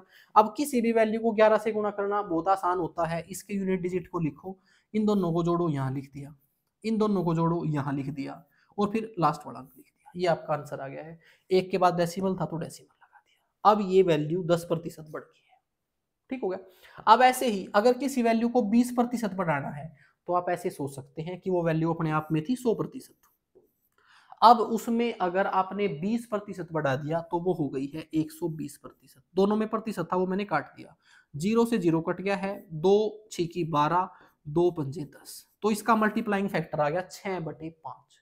किसी वैल्यू में अगर 20% बढ़ाना है तो कुछ नहीं करना, उसको 6/5 से गुणा कर देना है। और 6/5 से अगर आप गुणा नहीं करना चाहते तो आप ऐसे भी समझ सकते हैं कि जब 120/100 आया था तो मैंने सिर्फ 0 से 0 काट दिया, इसके नाम का डेसिमल लगा दिया, तो इसका मल्टीप्लाइंग फैक्टर आ गया 1.2। किसी वैल्यू में अगर 20% बढ़ाना है तो कुछ नहीं करना, उसको 1.2 से गुणा कर देना है। एग्जाम्पल के लिए 236 को 20% बढ़ाना है, इट मीन्स 1.2 से गुणा करना है। बस 12 की टेबल आनी चाहिए आपको, 12 6 72, 7, 12 तिया 36 और 7 43, 4, 12 दूनी 24 और 4 28, और एक के बाद डेसिमल, तो ये इसका 20% पड़ गया। बात समझ आई। सेम ऐसे ही 30% की मैं फ्रैक्शन बनाऊंगा तो वो हो जाएगी आपकी 13/10। कैसे? नीचे 100%, ऊपर 130, काटा तो 13/10 आ गया, उसको डेसिमल में चेंज किया तो 1.3 आ गया। किसी वैल्यू में 30% बढ़ाने का मतलब है उसको 1.3 से गुणा करना। ऐसे ही 40% का मतलब ये है उसको 1.4 से गुणा करना या फिर 7/5 से गुणा करना। ऐसे ही जिस तरीके से ये परसेंटेज इंक्रीज है, ऐसे ही आपसे परसेंटेज डिक्रीज भी पूछा जा सकता है। कहने का मतलब किसी वैल्यू को 10% कम करना है। जैसे कि एग्जांपल के लिए मैं बोलता हूं कि 790 को 10% कम करो। अब 10% कम करने से मेरा क्या अर्थ है? 10% कम करने से मेरा अर्थ है कि वो वैल्यू अपने आप में पहले 100% थी, अब उसको अगर 10% कम कर दिया तो वो 90% रहेगी। ये बात आप समझोगे ना। कोई वैल्यू 100% थी अपने आप में, मैंने बताया कोई भी वैल्यू अपने आप में 100% होती है, अगर 10% कम कर दी तो वो 90% रहेगी है। परसेंटेज से परसेंटेज कट गया तो ये आ गया 9/10। तो 10% डिक्रीज करने का जो मल्टीप्लाइंग फैक्टर है वो 9/10 है, या फिर आप इसको डेसिमल में चेंज कर सकते हो, 0.9 है। किसी वैल्यू में 10% घटाना है तो कुछ नहीं करना, उसको 0.9 के साथ गुणा कर देना है। एग्जाम्पल के लिए एक वैल्यू ले लेते हैं, जैसे कि 203 है, इसको आपने 10% कम करना है तो 0.9 के साथ गुणा करना है। 9 3 27, 9 3 27, तो ये आ गया आपका 272.7। ऐसे ही अब आगे मैं बताऊंगा नहीं, 20% का आपका जो मल्टीप्लाइंग फैक्टर रहेगा वो 4/20 रहेगा। डेसिमल में करेंगे तो 0.8 आ जाएगा। 30% का 7/10 रहेगा, अगर आप उसको डेसिमल में कन्वर्ट करते हो तो 0.7 आ जाएगा। अगर किसी वैल्यू में 30% घटाना है तो कुछ नहीं करना, उसको 0.7 से गुणा करना है। एग्जाम्पल के लिए एक वैल्यू ले लिया आपने 306, इसमें 30% कम करने का मतलब है इसको 0.7 से गुणा करना, तो 6 सते 42, 3 सते 21, तो ये आ गया आपका 214.2। ऐसे ही आप 40% कम कर सकते हो, ज्यादा से ज्यादा 90% आपको यही परसेंटेज इंक्रीज और डिक्रीज मिलेंगे, जिनको आप इजीली छोटे छोटे मल्टीपल करके निकाल सकते हो। कुछ नहीं करना आपने। अगर आपको ये समझ आ गया है तो एक ऐसा ही सेम आपका मिक्स्ड फ्रैक्शन के भी परसेंटेज डिक्रीज और इंक्रीज आपको पता होनी चाहिए। और ये लास्ट है, मैं आपको बहुत देर से पका रहा हूं, क्वेश्चन नहीं करा रहा, लेकिन ये एक लास्ट चीज है जो आपको पता होनी चाहिए। अब इसमें क्या है, किसी वैल्यू को 33.1/3% बढ़ाना है। मैं पहले क्या कर रहा था, मैं पिछले ही पार्ट में ऐसा कर रहा था कि किसी वैल्यू को जितना भी बढ़ाना है अपने आप में वो 100% है, अगर उसको 20% बढ़ाना है तो वो 120 हो जाएगी, लेकिन अब बढ़ाना है 33.1/3%, तो अब हो जाएगी वो 133.1/3%। मुझे ऐसा लगता है कि इसको फ्रैक्शन में या डेसिमल बनाने में बहुत ज्यादा टाइम लगेगा, तो इसका हमने एक और तरीका खोज लिया। अब वो तरीका क्या खोज लिया, देखिए, कोई भी आपके पास परसेंटेज है, जब आप सॉरी 3 है भैया, कोई भी जब आपके पास परसेंटेज है आप उसकी फ्रैक्शन बनाते हो तो एक बात आप हमेशा ध्यान रखेंगे, जो आपने फ्रैक्शन बनाया है उसमें जो नीचे वाला पार्ट है ना वो आपका ओरिजिनल पार्ट है या मूल भाग है, और ऊपर वाला आपका परसेंटेज रिजल्ट या प्रतिशत परिणाम है। अब ये क्या चीज बोल दी मैंने, ये जो बड़े बड़े शब्दों बोले इनको ध्यान से सुने। अगर 33.1/3% की मैं फ्रैक्शन बनाता हूं, फ्रैक्शन तो मुझे याद ही है, वो है आपकी 1/3। ठीक हो गया। अब जहां आप उस वैल्यू को 100% मान रहे थे, अब उस वैल्यू को आप 3 मान सकते हो। उस वैल्यू को आप कितना मान सकते हो, 3 मान सकते हो। 100% मानने की बजाय मैंने कितना मान लिया, 3 मान लिया। अब अगर मैं 3 का 33/1/3% निकाल लूंगा ना तो वो 1 आएगा। कहने का मतलब 100 में अगर 33/1/3% निकालना है तो ये जोड़ना पड़ेगा ना, तो 100 की जगह मैंने तो 3 मान लिया, और 3 में अगर 33/1/3% जोड़ना है तो यानी कि 1 जोड़ना है, और ये आ गया आपका 4/3। तो डायरेक्टली इस परसेंटेज का मल्टीप्लाइंग फैक्टर 4/3 आ गया है, और इसको डेसिमल में याद रखने की कोई जरूरत नहीं है, ऐसे डेसिमल ज्यादा हो जाएंगे, सिर्फ फ्रैक्शन याद रखनी है। अब इससे अगले वाले को देखेंगे। अब जैसे किसी वैल्यू को 16/2/3% से इंक्रीज करना है, बढ़ाना है, तो मुझे इसकी फ्रैक्शन याद है, इसकी फ्रैक्शन है 1/6। तो इसका मतलब अगर किसी संख्या को आपने 16/2/3% बढ़ाना है, तो वो संख्या अगर मैं 6 मान लूं और 6 का 16/2/3% निकाल लूं तो 1 आएगा। इट मीन्स मुझे वो 1 बढ़ानी है, 6 से 7 करनी है, तो 7/6 आ गया इसका मल्टीप्लाइंग फैक्टर। इसको आप इजीली याद रख लोगे। ऐसे ही अगर किसी वैल्यू में बोल दिया जाता है कि 8 से 1/3% बढ़ाना है, तो मुझे इसकी फ्रैक्शन पता होनी चाहिए, वो है 1/12। मुझे पता है इसमें, अब मुझे पता ही चल गया मैं क्या कर रहा हूं। अगर मुझे इसमें 8.5 से 1/3% बढ़ाना है तो कुछ नहीं करना, बस इसको ऊपर जोड़ना ही तो है। तो ये आ गया आपका 13/12। अब ये कहाँ काम आएगा? अब ये मैं बता रहा हूं, ये प्रॉफिट एंड लॉस में काम आएगा, बहुत गजब तरीके से काम आएगा। कैसे आएगा? मैंने कहा कि किसी वस्तु का कॉस्ट प्राइस जो है, किसी वस्तु का कॉस्ट प्राइस आपका 840 रुपए है, उसको 16/2/3% के लॉस पर बेच दिया, आप उसका सेलिंग प्राइस निकाल लो। तो आप क्या करोगे? मैंने बताया कि आप इसकी फ्रैक्शन बना लो। अब इसका मतलब ये है कि कोई वैल्यू अगर 6 रुपए की थी ना, और आपने उसको 16/2/3% के घाटे पर बेच दिया, तो इसका मतलब 1 के घाटे पर बेच दिया, वो होगी 5/6। तो कुछ नहीं करना, बस इसको 5/6 के साथ गुणा करना है। तो मैं आपको सिर्फ ये बताना चाह रहा हूं कि जो आप चीज सीख रहे हो ना, वो बहुत ज्यादा काम आएगी आगे चल के। तो अब अगर बढ़ाना है तो इसको ऊपर जोड़ना है, 13/12 आ जाएगा। अगर किसी वैल्यू में 6/2/3% बढ़ाना है तो कुछ नहीं, बस इसकी फ्रैक्शन करनी है और इसको ऊपर जोड़ देना है, तो इसका मल्टीप्लाइंग फैक्टर आ जाएगा। ठीक है। ऐसे ही अगर डिक्रीज करना है तो क्या होगा? उल्टा हो जाएगा, बस ऊपर घट जाएगा। कैसे? जैसे 33/1/3% की मैं फ्रैक्शन बनाता हूं तो 1/3 आएगा। अब की बार मुझे 33/1/3% घटाना है तो इसको ऊपर माइनस कर देंगे, 2/3 आ जाएगा। ये आगे सारे ऐसे ही। अगर इंक्रीज करना है तो न्यूमरेटर को डिनोमिनेटर में जोड़ देना है ऊपर, अगर घटाना है तो ऊपर इसको माइनस कर देना है। क्यों कर देना है वो मैंने कारण आपको बता दिया है, रटाया नहीं है। ठीक है। अब इतना अगर आपको पता चल गया है तो ये 4 लाइन आपको हर क्वेश्चन में परसेंटेज के में लिखी मिलेंगी। परसेंटेज में क्या, हर जगह लिखी मिलेंगी कहीं ना कहीं। सबसे पहले A is what percent of B, A B का कितना प्रतिशत है, ये बार बार पूछा जाएगा आपसे। ए बी का कितना प्रतिशत है? ए को मैंने मान लिया 20, बी को मैंने मान लिया 50, आपको समझाने के लिए। ए बी का कितना प्रतिशत है? शायद ये आपको ठीक नहीं दिख रहा है, 1 मिनट, ये लीजिए, अब ठीक है। हाँ, आपसे पूछा गया है कि A is what percent of B. अब ए जो है वो मैंने 20 मान लिया और इसको मैंने मान लिया 50। तो कभी भी अगर इस तरीके की लाइन लिखी होती है तो आपने ये बात सबसे पहले ध्यान रखनी है कि किसका कंपैरिजन किया गया है। देखिए, A is what percent of B, B का कितना प्रतिशत है, बी का कितना प्रतिशत है, कहने का मतलब बी के साथ कंपैरिजन किया गया है। तो आपने सिर्फ कंपैरिजन ढूंढना है, किसका किया गया है उसको हमेशा नीचे रखना है। तो बी का कंपैरिजन किया गया है, बी नीचे रहेगा। अब ए पूछा गया है कि कितना प्रतिशत है, तो ऊपर आ जाएगा ए। मैंने बताया था जब भी हमने परसेंटेज निकालना है पहले हम फ्रैक्शन निकाल लेंगे, तो हमने फ्रैक्शन निकाल दी। ए है मेरा 20 और बी है मेरा 50। अगर मैं इसकी फ्रैक्शन बनाता हूं तो 2/5 आता है, और 2/5 को अगर परसेंटेज में चेंज करना है, अब वो आपको डायरेक्टली याद होने चाहिए। 2/5 को अगर आपने परसेंटेज में चेंज करना है तो मुझे 1/5 याद है, 1/5 होता है 20%। तो ये इसका 2 गुना है तो इसका भी 2 गुना कर देंगे और आंसर आ जाएगा आपका 40%। इट मीन्स ए बी का 40% है। ये लाइन बार बार आएगी, ये ढूंढना है कि किसका कंपैरिजन है, वो नीचे आ जाएगी और दूसरे वाला ऊपर आ जाएगा। ठीक है। एक दूसरी लाइन लिखी मिलेगी, ए इज 40% ऑफ बी, बता दिया है कि ए बी का 40% है। इसको डील करने के 2 तरीके हो सकते हैं हमारे।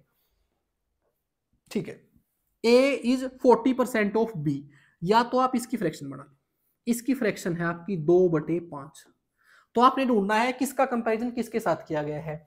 ए जो है ना बी का 40% है, बी का 40% यानी कि बी का कंपैरिजन किया गया है, तो बी है नीचे वाला,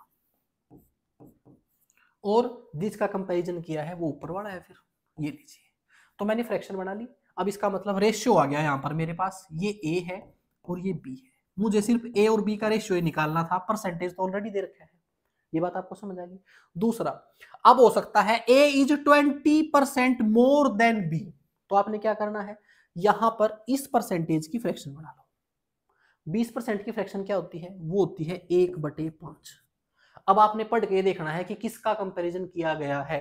ए जो है ना वो बी से 20% अधिक है, तो इसका मतलब बी आ गया है नीचे वाला। ठीक हो गया।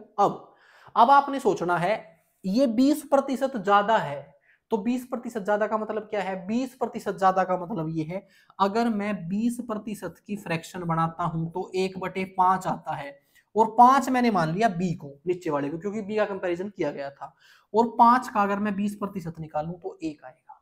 इसका मतलब ए जो है वो बी से 1 ज्यादा है, तो इसको ऊपर जोड़ दिया और ये आ गया 6। ठीक है जी। दूसरा तरीका क्या हो सकता है, अगर आपको ये थोड़ा अजीब लगा है तो दूसरा तरीका हो सकता है, आपको ये बोला गया है कि ए जो है वो बी से 20% अधिक है, जिसका कंपैरिजन किया गया है उसको 100 मान लो, क्योंकि बी से 20% अधिक है। अगर बी को मैंने 100 मान लिया तो ये 120 हो जाएगा, और आप इसको हल करोगे तो यही आएगा 6:5। ठीक है।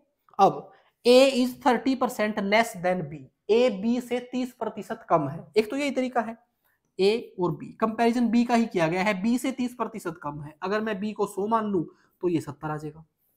इनका अनुपात डायरेक्ट लिया गया 7:10। दूसरा तरीका क्या हो सकता है, दूसरा तरीका हो सकता है कि मैं इसकी फ्रैक्शन बना लूं यहां पर 3/10। मुझे पता है जिसका कंपैरिजन किया गया है वो नीचे वाला होता है, तो बी तो है मेरा 10। अब मुझे पता है कि 30% कम है, अगर मैं 30% की फ्रैक्शन बनाता हूं तो वो है आपकी 3/10। अगर मैंने बी को 10 मान लिया है और 10 का 30% निकाल लूंगा तो वो 3 आएगा, इसका मतलब ए 3 कम है, तो इसका मतलब ए 7 है। अब तक आपको अगर सब कुछ याद हो गया है तो अब कुछ बताने के लिए नहीं है। आपने इतनी देर तक ये सारी चीजें अगर सीखी हैं तो अब बस जस्ट आपने क्वेश्चन करने हैं और आपके फटाफट आंसर आएंगे। क्वेश्चन है 2/3 इज व्हाट परसेंट ऑफ 1/3। ऐसे क्वेश्चन एग्जाम में आते हैं और आप सिली मिस्टेक करके आते हो इन क्वेश्चनों पर। आपसे पूछा गया है कि 2/3 1/3 का कितना प्रतिशत है।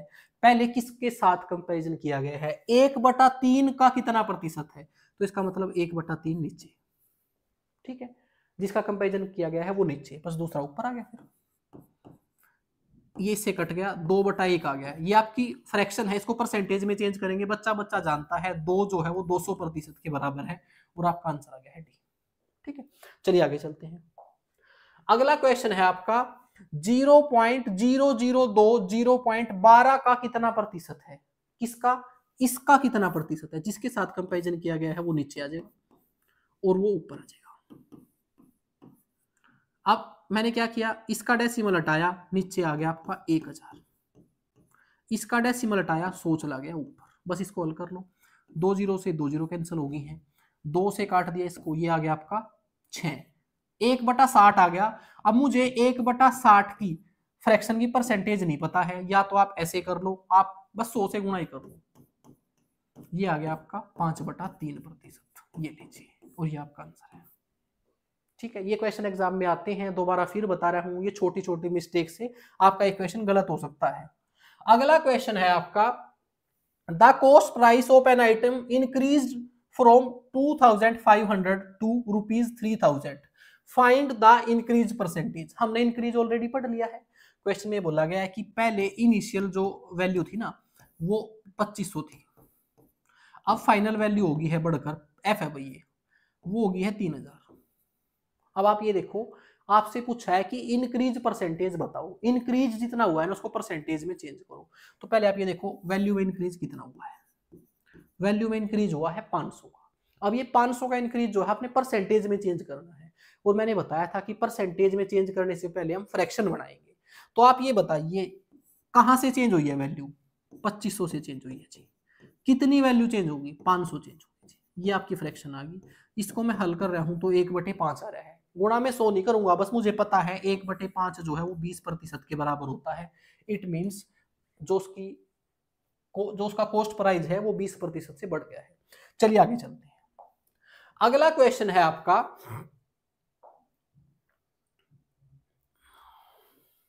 दिख रहा है ना। The price of an electric bike was ₹1,25,000 last year. एक बाइक का जो प्राइस था ना पिछले साल वो 1,25,000 था। This year it's price got decrease by 30%। उसका प्राइस 30% से घट गया है। What is the price of the electric bike this year. इस साल बाइक का प्राइस क्या हो जाएगा। आप मुझे बताइए, क्या मैंने आपको परसेंटेज इंक्रीज और डिक्रीज पढ़ा दिया है। वैल्यू में 30% का डिक्रीज करना है, तो बताइए क्या आंसर आएगा। इस बात को बच्चा बच्चा जानता है, अगर 30% डिक्रीज करना है तो उसका मल्टीप्लाइंग फैक्टर 0.7 है।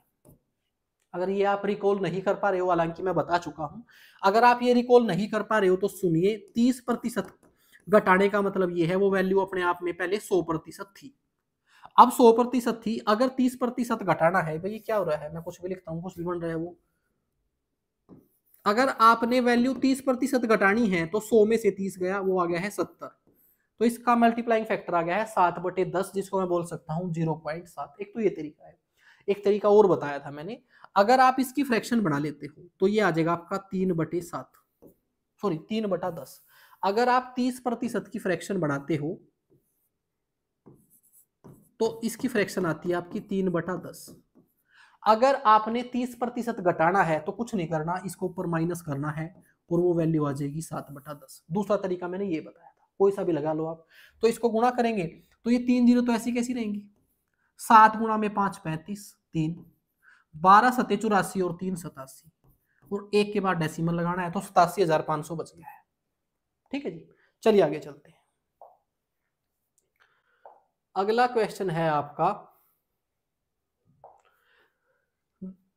एक मात्रा 4/5 को 5/6 में बदल दिया जाता है तो मात्रा में कितने प्रतिशत का परिवर्तन हुआ है, परसेंटेज चेंज बताना है। वो वैल्यू थी पहले 4/5, अब होगी है 5/6। ठीक है, तो आपने परसेंटेज चेंज बताना है। अब या तो इनको आपस में घटा के अंतर देख सकते हो आप, दूसरा आप डायरेक्टली ही रेशियो बना लो इसका। भाई मुझे पता है मैंने बाद में फ्रैक्शन ही बनानी है, फ्रैक्शन रेशियो ही तो होता है, तो मैंने डायरेक्टली इसका रेशियो ले लिया। ये मेरी इनिशियल वैल्यू थी, ये मेरी फाइनल वैल्यू है। अब मैंने क्या किया, रेशियो कभी भी फ्रैक्शन में नहीं हो सकता, इसका क्रॉस मल्टीपल कर दिया, 6 चौका 24 और 5 5 25। अब मैं इजीली देख सकता हूं कि वैल्यू में एक बढ़ाया गया है, 24 से कितनी होगी है 25 होगी है, और इसको मैंने परसेंटेज में चेंज करना है। परसेंटेज से पहले हम फ्रैक्शन बनाते हैं, तो वो 24 से एक बढ़ गई है, तो 1/24 का परसेंटेज कितना होता है, अब वो आपको याद होना चाहिए, मैं बता चुका हूं 4/6%। आपका आंसर आ गया है। अब आप देखोगे ऑप्शन में 4/6 नहीं है, अगर आप इसको डेसिमल में कन्वर्ट करते हो तो इसको डेसिमल वाले भी याद होने चाहिए, 4.16% या फिर 4.17% आपका आंसर होता है। ठीक है जी, चलिए आगे चलते हैं। अगला क्वेश्चन है, on increasing a number by 50% we get 3,600, this number is. आपको ये बताया गया है कि एक संख्या में 50% वृद्धि करने पर वो 3600 होगी है। कहने का मतलब 50% बढ़ाने के बाद वो 3600 होगी है। तो आपसे पूछा है कि वो वैल्यू कितनी थी।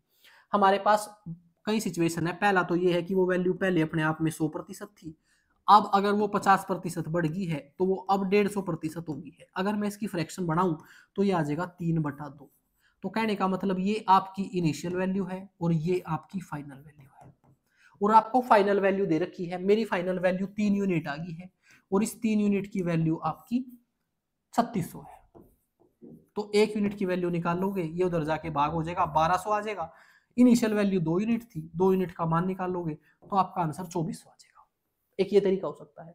दूसरा तरीका क्या हो सकता है, आपने ऐसे सोचना है कि कोई वैल्यू थी आपकी x, ठीक है, और उसको 50% से बढ़ा दिया, तो 50% का मल्टीप्लाइंग फैक्टर क्या रहेगा, वो रहेगा 3/2। तो एक्चुअल में इसको ऐसे समझते हैं, एक वैल्यू थी a, एक वैल्यू है b, वैल्यू ए से बी 50% से बढ़ा दी और 50% बढ़ाने के बाद इसकी वैल्यू 3600 आ गई है। अब आपने ये बतानी है कितनी है। तरीका क्या रहेगा, आपको पता है ये जो वैल्यू ए थी ना, इसको 50% बढ़ाया है और 50% का मल्टीप्लाइंग फैक्टर 3/2 है, तो इसको 3/2 के साथ गुणा किया और अब ये बी आ गया है और बी की वैल्यू है 3600। इसको इससे काटा 1200, ये इधर जाके गुणा हो गया, ए की वैल्यू आ गई आपकी 2400 और ये आपका आंसर है, ये लीजिए। ठीक है, चलिए आगे चलते हैं। अगला क्वेश्चन है आपका, आफ्टर कीमत में 20% की कमी करने के बाद एक वस्तु की कीमत 9,988 रुपए है, तो वस्तु का वास्तविक मूल्य ज्ञात कीजिए। किसी वैल्यू में 24% की कमी करने के बाद वो आपकी 988 होगी है, तो पहले कितनी थी? वही तरीका, पहले वो वैल्यू ए थी, अब वो बी होगी है।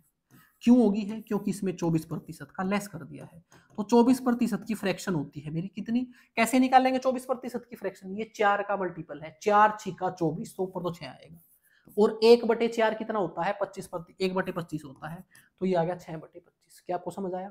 मैंने क्या किया, 1/25 बराबर होता है 4% के, ये इसका 6 गुना है, तो इसको भी 6 से गुणा कर दिया, तो ये आ गया आपका 6/25। आप ऐसे समझ सकते हो कि वैल्यू पहले तो 25 थी, अब उसको 6 कम कर दिया है। अगर उसको 6 कम कर दिया है तो उसको ऊपर घटा देंगे और ये आ गया आपका 19/25। तो मैं ये कह सकता हूं ए से बी जाने के लिए ये मल्टीप्लाइंग फैक्टर यूज किया है। कहने का मतलब ए को गुणा कर दिया है 19/25 से और बराबर आ गया बी, और बी कितना है? 988। इसको हल करें तो 9 से काट दो, 9 पंजे 95, 19 पंजे 95, 19 दूनी 38, ये उधर जाके गुणा हो गया, ये आ गया 25 दूनी 50, 5 25 पंजे 125 और 5 130, 1300 आ गया आपका आंसर, ये लीजिए। ठीक है, समझ आया होगा, बस ये मल्टीप्लाइंग फैक्टर में यूज करना सिखा रहा हूं आपको। चलिए आगे चलते हैं। अगला क्वेश्चन है, 60 का 50%, 40 का 30% से कितना अधिक है? 60 का 50% कितना आएगा? आपको पता है 50% का मतलब आधा होता है, तो 60 का 50% आ गया आपका 30। ठीक है, और 40 के 30% से कितना अधिक है? 40 का 30% कितना आएगा? 40 का 10% आएगा 4 और 30% आएगा 4 3 12। तो आपसे सिर्फ ये पूछा गया है कि 30 12 से कितना अधिक है, और किस में आंसर पूछा है? वैल्यू में पूछा है, तो ये आ गया आपका 18 और आपका आंसर ये। ठीक है, परसेंटेज में नहीं पूछा, वैल्यू में पूछा है। अगला क्वेश्चन है आपका, एक संख्या का 20% 530 के 20% से 180 अधिक है। एक संख्या 1 मिनट के लिए ए का जो 20% है ना, वो 530 के 20% से, 530 का 20% कितना रहेगा? अब ये डायरेक्ट हल करने हैं, इसीलिए मैंने बहुत सारी चीजें समझाई आपको। 530 का अगर 20% निकालना है तो 530 का 10% रहेगा 53 और 20% 106। तो कहने का मतलब ए का 20% 106 से 180 अधिक है, ये बोला गया है। ये उधर जाके प्लस हो जाएगा, ए का 20% का मतलब है ए का 1/5, ये उधर जाके जुड़ गया, तो ये आ गया आपका 286, ये 5 से उधर जाके गुणा हो गया, तो ए की वैल्यू आ गई 6 पंजे 30, बच गया है आपके 3, 28 पंजे 140 और 3 1430, ये आपका आंसर आ गया है। ये लीजिए, बात समझ आ रही है आपको? जो बोला गया है बस वो एक बार मैं लिख के बता रहा हूं, अगर आप सही समझदार हो तो ऐसा भी करने की जरूरत नहीं है, वो भी मैं बता देता हूं कैसे। देखो, ये बताया गया है कि एक संख्या का 20% 530 के 20% से 180 अधिक है। अगर मैं 530 का 80%, सॉरी 530 का 20% निकाल दूं और उसमें 180 जोड़ दूं, तो उस संख्या का 20% आ जाएगा। तो 530 का 20% 106, 106 में 180 जोड़ दिया, तो ये आ गया आपका 286, तो वो उस संख्या के 20% के बराबर है। मैं ऐसे करता इसको, 20% की वैल्यू ये है, 100% की वैल्यू निकालनी थी, तो दोनों तरफ 5 से गुणा कर देंगे और आपका आंसर आ जाएगा। अब जिसको ये बात समझ आई है ना, उसने अभी तक का सेशन सही समझा है। मैं दोबारा बता रहा हूँ, बस शायद दोबारा बताने की क्या ही जरूरत है, आप रिवाइंड करके देख लो, ये मैंने बता दिया है। चलिए आगे चलते हैं। अगला क्वेश्चन है आपका, अगला क्वेश्चन है, x% of 280 equal to 15% of 240 plus 20% of 310। देखिए इसको हल करते हैं पहले। 240 का 15%, कैसे निकाल लूं? मुझे पता है इसका 10% है 24, इसका 10% अगर 24 है तो 5% 12 होगा, तो 10% 24, 5% 12, दोनों को जोड़ा ये 36 आ गया है। ठीक हो गया जी। अब इसका 20%, इसका 10% 31 है, 20% 62 है, ये लीजिए जी, ये आ गया 62 बराबर 280 का x%। बस इसको मैं लिख के बता देता हूं आपको समझाने के लिए, अदरवाइज है कुछ नहीं है। ये लीजिए, मैं आपको 2.8 भी लिख देता डायरेक्टली, लेकिन आप कंफ्यूज हो जाते हैं। अब इसको अगर मैं हल कर रहा हूं तो x गुणा में 14/5 बराबर आ गया है, इनको अगर मैं जोड़ रहा हूं तो 98, 14 सत्ते 98, 7 पंजे 35, तो x की वैल्यू आ गई है 35 और आपका आंसर है ये। चलिए आगे चलते हैं। अगला क्वेश्चन है, यदि किसी संख्या का 85% 75 में जोड़ा जाता है तो परिणाम समव्य संख्या आ जाती है। कोई संख्या का 85% 75 में जोड़ा जाता है तो वो संख्या खुद आ जाती है। वो संख्या खुद आने का मतलब क्या है? कोई वो संख्या का 100% आ जाता है। संख्या खुद आने का मतलब वो संख्या अपने आप में 100% थी, वो 100% आ गया है। तो इसका मतलब 85 पर उस संख्या के 85% में मैंने 75 जोड़ा तो वो 100% आई। एक्चुअल में मुझे जोड़ना कितना था? अगर आप ध्यान दोगे, ये मुझे 15 जोड़ना था भाई। अगर मैं 85% में 15% जोड़ूंगा तभी तो 100% आएगा, और मैंने 15% की बजाय 75 जोड़ दिया है, तो मैं कह सकता हूं कि 15% की वैल्यू मेरी 75 है। और आपसे पूछा है कि वो संख्या बताओ, तो मैंने इसको 3 से दोनों तरफ भाग कर दिया, तो 3 से इसको भाग किया, ये 5% आ गया है, 3 से इसको भाग किया 25% आ गया है। अब 5% की वैल्यू 25 है, तो अगर मैं इसको भी 20 से गुणा कर दूं और इसको भी 20 से गुणा कर दूं तो काम चल जाएगा। ये 100% आ गया, 100% की वैल्यू निकालनी थी, वो मेरा 500 आ गया है, और यही मेरा आंसर है। ठीक है जी। अब क्वेश्चन का लेवल थोड़ा थोड़ा इंक्रीज होगा ताकि आपको समझ आए क्वेश्चन। अब ये क्वेश्चन एग्जाम ओरिएंटेड है, बहुत बार पूछा गया है, एक लाइन में इसका आंसर निकालेंगे। क्वेश्चन में दिया गया है, यदि एक बिन के अंश में 140% की वृद्धि होती है। बिन होती है आपकी न्यूमरेटर डिवाइड बाय डिनोमिनेटर। अब न्यूमरेटर एक अलग वैल्यू है, वो अपने आप में 100% है, मैंने बताया था कोई भी वैल्यू अपने आप में 100% होती है। डिनोमिनेटर एक अलग वैल्यू है, वो भी अपने आप में 100% है। अब बताया गया है कि अंश या फिर न्यूमरेटर में 140% की वृद्धि करती है। अब आप ये समझिए 140% की वृद्धि करने का क्या मतलब है? वो अपने आप में 100% थी, 140 और बढ़ा दिया तो वो अपना 240% हो गई है। आगे बोला गया है बिन के हर को यानी कि डिनोमिनेटर को 20% की कमी कर दी है उसमें। 20% की कमी करने का मतलब क्या है? ये अपने आप में 100% था, अगर 20 कम कर दिया तो ये 80% आ गया है। अब ऐसा करने से जो परिणामी बिन है, जो नई बिन आई है, वो 12/7 है। तो मूल बिन बताओ क्या है?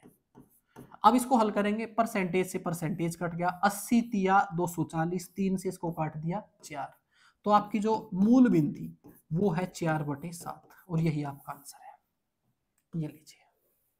ठीक है। अब तक जो सारी चीजें मैंने बताई हैं, अगर आपने वो सारी समझ ली हैं तो कोई दिक्कत नहीं है, क्वेश्चन आपके फटाफट निकलेंगे। अगला क्वेश्चन है, यदि एक बिन के अंश में 60% की वृद्धि कर दी जाती है। अब आप समझ गए हो कि 60% की वृद्धि करने का मतलब है वो 160% होगी है, और आपके जो हर में 40% की वृद्धि कर दी है, 40% की वृद्धि करने का मतलब वो 140% हो गया है। ठीक है जी। तो वो वैल्यू जो है अब 16/63 होगी है। परसेंटेज से परसेंटेज कट गया, 0 से 0 कट गया, आपका 16 से 16 कट गया। इसको अगर मैं काट रहा हूं, 16 से 16 मत काटो, चलो तो काट दिया तो काट दिया, ये 14 उधर चला गया, n/d बराबर आ गया 14/63। मैं ऐसा इसलिए नहीं करना चाह रहा था कि मैं बराबर उधर कुछ नहीं भेजना चाह रहा था। 2 सत्ते 14, 7 निम 63, तो आपकी जो मूल फ्रैक्शन है 7 दूनी 14 भाई, सॉरी 2/9 है। ये लीजिए। ठीक है जी। चलिए आगे चलते हैं। अगला क्वेश्चन है हमारा, in a company 75% of employees are mail.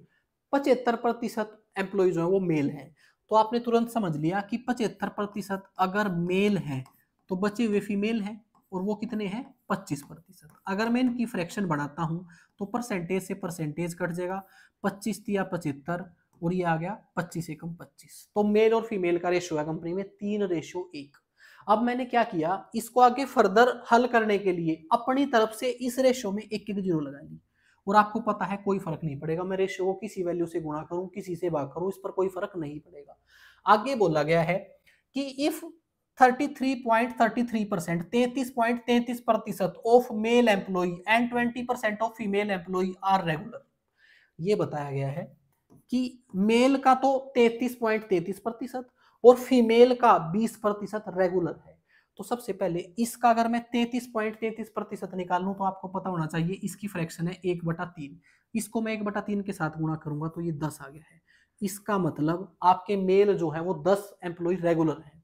तो आपके टेम्परेरी कितने बचेंगे, इसमें से इसको घटा दिया, वो बच गए हैं 20। आपको बताया गया था फीमेल 10 में से 20% रेगुलर है। इसका 20% कितना रहेगा, आपको पता है 10 का 10% एक रहेगा और 20% दो, यानी कि महिला 2 रेगुलर है। तो इसका मतलब टेम्परेरी है 8, भाई 10 में से घटा दिया। अब आपसे आगे पूछा गया then what is the fraction of employees who are not regular, जो रेगुलर नहीं है उनकी फ्रैक्शन बताओ। परसेंटेज नहीं पूछा, फ्रैक्शन बताओ। तो पहले आप ये बताइए टेम्परेरी एम्प्लॉय कितने हैं। टेम्पररी एम्प्लॉय है 28। ये जो टेम्परेरी एम्प्लॉय है 28, ये कितने में से है, ये आपके टोटल में से है। और टोटल कितना था आपका 40। तो इसका मतलब 28/40 आपकी फ्रैक्शन आ गई है। अगर ये फर्दर किसी से डिवाइड हो रही है तो डिवाइड कर दो, 4 7 28, 4 से इसको काटा 10, तो वो फ्रैक्शन है 7 4 बटे सॉरी मैंने 7/10 ये भी ठीक है, सी आंसर आ गया। ठीक है, बिल्कुल आसान तरीके से समझा हमने, कुछ नहीं, बस रेशियो बनाया, उसको अपनी तरफ से 0 से गुणा कर दिया। क्यों किया, ताकि मैं जब इनका 33% 33 निकालूं या 20% निकालूं फ्रैक्शन ना बढ़े, इसलिए मैंने ऐसे किया। चलिए आगे चलते हैं। अगला क्वेश्चन है आपका 400 कर्मचारियों वाले कारखाने में पुरुष कर्मचारियों की संख्या का महिला कर्मचारियों की संख्या से अनुपात 5:3 है। पहले ही आपको अनुपात बता दिया मेल का और फीमेल का, और आगे बता दिया कि 87.5% नियमित कर्मचारी हैं। 87.5% नियमित कर्मचारी हैं, रेगुलर एम्प्लॉई हैं, और 92% पुरुष कर्मचारी नियमित हैं और 92% पुरुष रेगुलर हैं। आपसे पूछा है तो नियमित महिलाएं, रेगुलर महिलाओं का प्रतिशत आपसे पूछा है। पहले आपने एक बात समझनी है, अगर आप 5 और 3 को यहां रख लेते हो इस तरीके से, मैंने इसको यहां 5 रख लिया, इसको 3 रख लिया, अगर मैं इनका 87% और 92% निकालूंगा तो वो नहीं निकलेगा। क्यों, डेसिमल में आ जाएगा। तो मैंने क्या किया, टोटल एम्प्लॉय मेरे को ये बताए थे कि 400 है, मैंने क्या किया, यहां पर रेशियो रखने की बजाय ओरिजिनल वैल्यू ही रख ली। 400 एम्प्लॉय थे, उनमें से 5 यूनिट मेल हैं और 3 यूनिट फीमेल हैं, तो मैंने ओरिजिनल वैल्यू निकालनी है। कहने का मतलब 400 को 5:3 में बांटना है, तो मैंने इनको जोड़ा और 8 से भाग कर दिया। ये आपका 1 यूनिट का मान आ गया, इससे इन दोनों को गुणा कर दिया, ये तो आ गया 250 और इसको गुणा किया, ये आ गया 150। तो मैंने क्या किया, रेशियो नहीं लिया, ओरिजिनल वैल्यू ही ले ली। मुझे पता है अब उसमें जो मेल है वो 250 है और फीमेल है 150। अब ये बताया गया है कि आपके जो टोटल एम्प्लॉय थे ना, उनमें से 87.5% नियमित हैं, रेगुलर हैं। इस 400 का 87.5% रेगुलर है। अब 87.5% की आपको फ्रैक्शन याद होनी चाहिए। अब उसको कैसे कर सकते हैं मैं आपको समझाने की कोशिश करता हूँ। 87.5% की मुझे फ्रैक्शन याद है कि 7/8 होता है, लेकिन आपको नहीं पता तो आप सारा टाइम यही लगा दोगे। तो आपको कुछ परसेंटेज याद हैं, आप इसको किसी भी तरीके से तोड़ लो जैसे आपको समझ आ रहा है। मुझे समझ आ रहा है कि मैं इसको 50% में तोड़ देता हूँ और 37.5% में तोड़ता हूँ। 50% का मतलब है 1/2 और 37.5% का मतलब है 3/8। अब आप ये मत कह देना कि मुझे 37.5% का भी नहीं पता है। आपको 1/8 का पता है, 1/8 होता है 12.5%। अगर मैं दोनों तरफ 3 से गुणा कर दूं तो ये 37.5% हो जाएगा। तो इट मीन्स 37.5% की फ्रैक्शन है 3/8 और ये है आपकी 1/2। इनको अगर मैं जोड़ दूं तो ये आ जाएगा आपका 7/8। ठीक है, अब ये मुझे डायरेक्टली याद था, यही चीजें आपका समय बचाती हैं। तो मुझे पता है अगर मुझे 400 का 87.5% निकालना है तो इसको 7/8 से गुणा करना है और ये आ गया आपका 350। तो मुझे पता चला इनमें से जो रेगुलर बंदे हैं ना वो 350 है। ठीक है, तो मुझे ये भी पता चल गया कि टेम्परेरी कितने हैं। टोटल ये 400 थे तो टेम्परेरी 50 है। ठीक है। अब आगे बोला गया है कि 92% कर्मचारी रेगुलर हैं जो मेल हैं, 92% पुरुष कर्मचारी नियमित हैं। इसमें से 92% पुरुष जो हैं वो रेगुलर हैं। इसका 92% कैसे निकाल ले? 92 किसका मल्टीपल है? 92 आपका 4 का मल्टीपल है, 23 चौके 92। तो आपका 4% बराबर होता है 1/25 के। इसका भी 23 गुणा कर दिया, इसका भी 23 गुणा कर दिया, तो एक्चुअल में 23/25 गुणा करना है इसके साथ, तो वो आ जाएगा 230। तो मुझे पता चला मेल 230 आपके रेगुलर है। अब आप ये बताइए, अगर मेल 230 रेगुलर है तो फीमेल कितनी रेगुलर होगी? टोटल रेगुलर एम्प्लॉय थे 350, उसमें से 230 रेगुलर है मेल, तो इसको इसमें से घटा दिया, 120 फीमेल रेगुलर है। और आपसे पूछा था कि रेगुलर फीमेल का परसेंटेज बताओ, तो इसका परसेंटेज निकालना है। परसेंटेज कैसे निकालूंगा? महिलाएं रेगुलर है 120, कितने में से है? 150 में से है, गुणा में 100 कर दिया, ये 0 से 0 कट गया है। ये आ गया आपका 3 चौके 12, 3 पंजे 15। आप 4/5 को भी परसेंटेज में चेंज कर सकते हो या फिर आगे फर्दर काट सकते हो, वो आ गया 80%। आई होप आपको समझ आया होगा, आपका आंसर 80% है। ठीक है, वो परसेंटेज आपको याद होनी चाहिए, जस्ट इसीलिए मैंने पहले आपका 1 घंटा इसीलिए खराब किया था वो। अगला क्वेश्चन है आपका, एक कक्षा में 30% छात्र लड़कियां हैं। अगर 30% छात्र लड़कियां हैं तो लड़के हो जाएंगे आपके 70%। ये मैंने बॉयज मान लिए, ये मैंने गर्ल्स मान ली, कोई फर्क नहीं पड़ेगा। आप 7:3 भी मान सकते हो, आप 70 और 30 भी मान सकते हो। 70-30 इसलिए मान लिया कि आगे कुछ परसेंटेज कैलकुलेट करना पड़ेगा तो दिक्कत नहीं आएगी। एक परीक्षा में 40% लड़कियां और 30% लड़के अनुत्तीर्ण हुए, फेल हो गए। ठीक है, मैं फेल निकाल रहा हूं। 40% लड़कियां, 30 का 40% निकालें तो कितना आएगा? इसका 10% आएगा 3, और 40% आएगा 12। 12 लड़कियां फेल हो गई हैं भाई। आप ये बताइए, अगर 12 लड़कियां फेल हो गई हैं तो पास कितनी होगी हैं? अगर मैं पास की बात करता हूं तो 18 होगी है। आगे बोला गया है कि 30% लड़के फेल हो गए हैं। अगर मैं इसका 30% निकाल लूं, 10% 7, 30% 21, तो 21 लड़के फेल हो गए हैं। तो पास कितने हो गए हैं? पास हो गए हैं 49। ये फेल विद्यार्थी हैं, ये पास विद्यार्थी हैं। आपसे पूछा है कि उत्तीर्ण छात्रों से पास होने वाले छात्रों का फेल होने वाले छात्रों का अनुपात बताओ। पास होने वाले छात्र हैं आपके 67 और फेल होने वाले हैं आपके 33, तो आपका अनुपात आ गया 67:33, और यही आपका आंसर है पहला। ठीक है, पास होने वाले से फेल होने वाले को बताना था, वो आ गया आपका 67:33। अगला क्वेश्चन है आपका, एक कक्षा में 60% छात्र लड़कियां हैं। एक कक्षा में 60% छात्र लड़कियां हैं, तो इसका मतलब 60 लड़कियां हैं और 40 लड़के हैं। ये बॉयज हैं और ये गर्ल्स हैं। ये बात अब आपको समझ आ गई होगी। आगे बोला गया है 45% लड़कियां परीक्षा में उत्तीर्ण हो जाती है भाई, पास।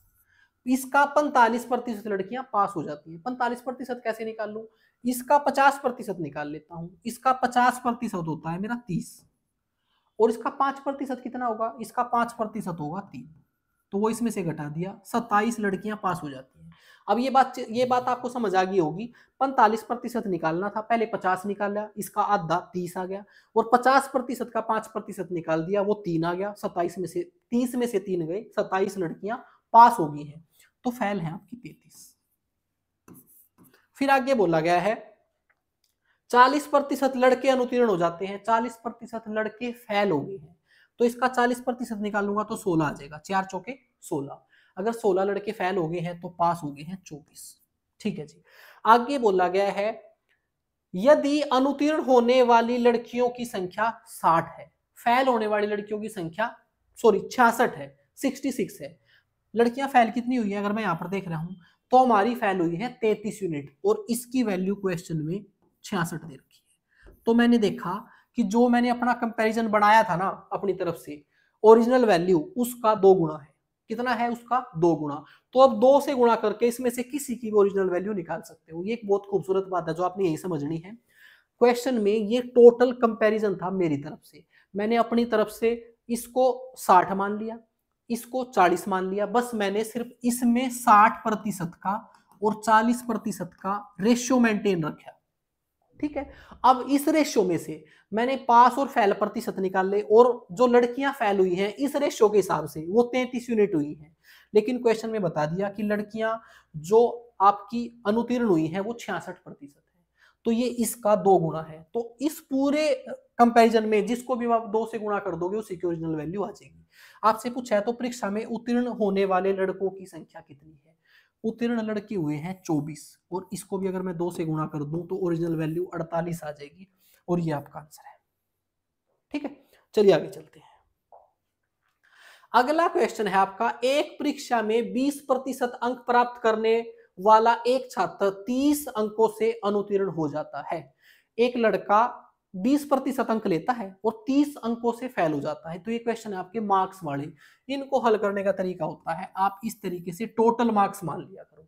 मैंने ये मान लिया कि जो एग्जाम था उसमें यहाँ तो 0% अंक है और यहाँ 100% अंक है। अब यहां पर बीच में कहीं ये पास परसेंटेज है, इतने से पास हो जाता। एक कैंडिडेट ने 20% मार्क्स लिए, इसका मतलब वो पास होने से इधर रह गया। भाई ये पास वाली लाइन है, इससे आगे तो पास होने से ज्यादा मार्क्स है, इससे इधर पास होने से कम है। तो एक स्टूडेंट ने 20% मार्क्स लिए, इसका मतलब वो पास होने से इधर रह गया है, फेल हो गया है। और कितने अंकों से फेल हो गया है? 30 अंकों से। कहने का मतलब अगर 30 अंक और लेता तो यहां पहुंच जाता और पास हो जाता। फिर आगे बोला गया है, लेकिन 32% अंक प्राप्त करने वाला एक अन्य छात्र उत्तीर्ण होने से आवश्यक अंकों से 42 अंक अधिक प्राप्त कर लेता है। एक दूसरा बंदा यहां से और ज्यादा अंक ले लेता है, 32% अंक ले लेता है, और वो पास होने से 42 अंक ज्यादा है। ठीक है जी। अब आपसे पूछा है अंकों की अधिकतम संख्या ज्ञात कीजिए, कि टोटल पेपर कितने अंकों का था, यानी कि 100% की वैल्यू आपने निकालनी है। अब आप ऐसे समझें, यहां से एक कैंडिडेट ने लिए 20%, एक ने लिए 32%। अगर मैं इनमें कंपैरिजन देखूं परसेंटेज में, तो इस स्टूडेंट ने इससे 12% अंक अधिक लिए। और अगर मैं अंकों में देखूं तो इनका डिफरेंस है, ये 30 पर अंक कम रह गया, ये 42 ज्यादा ले गया, तो इनके बीच का डिफरेंस है 72 अंकों का। अब आप बस ये बताइए, क्या ये बात आपको समझ आई? भाई आप ऐसे समझे कि परसेंटेज में तो इन दोनों कैंडिडेट का डिफरेंस है 12% का, और मार्क्स में है इसके पास होने से 30 कम रह गए, वो पास होने से 42 ज्यादा ले गया, तो ये डिफरेंस है मार्क्स का 72 मार्क्स का। तो यहां पर अगर मैं 1% की वैल्यू निकाल लूं तो ये इधर जाके डिवाइड हो जाएगा 12×6 = 72। मुझे एक चीज पता चली कि 1% मार्क्स जो है वो 6 के बराबर है। 6 मार्क्स के बराबर है, आपने 100% निकालने थे, तो इसको भी 100 से गुणा कर दिया और इसको भी 100 से गुणा कर दिया, तो 600 मार्क्स आपके एग्जाम के टोटल थे, और ये आपका आंसर है। ठीक है, इसमें कुछ भी पूछ लिया जाए इस तरीके से आप बाकी सारी चीजें भी हल कर सकते हो, वो हम अगले क्वेश्चन में देखेंगे। अगला क्वेश्चन है आपका, जॉन एक परीक्षा में 20% अंक प्राप्त करता है और 10 अंकों से फेल हो जाता है। बिल्कुल वैसा ही क्वेश्चन है, ये टोटल अंक है, ये 0% है, ये 100% अंक है, ये पास परसेंटेज है बीच में।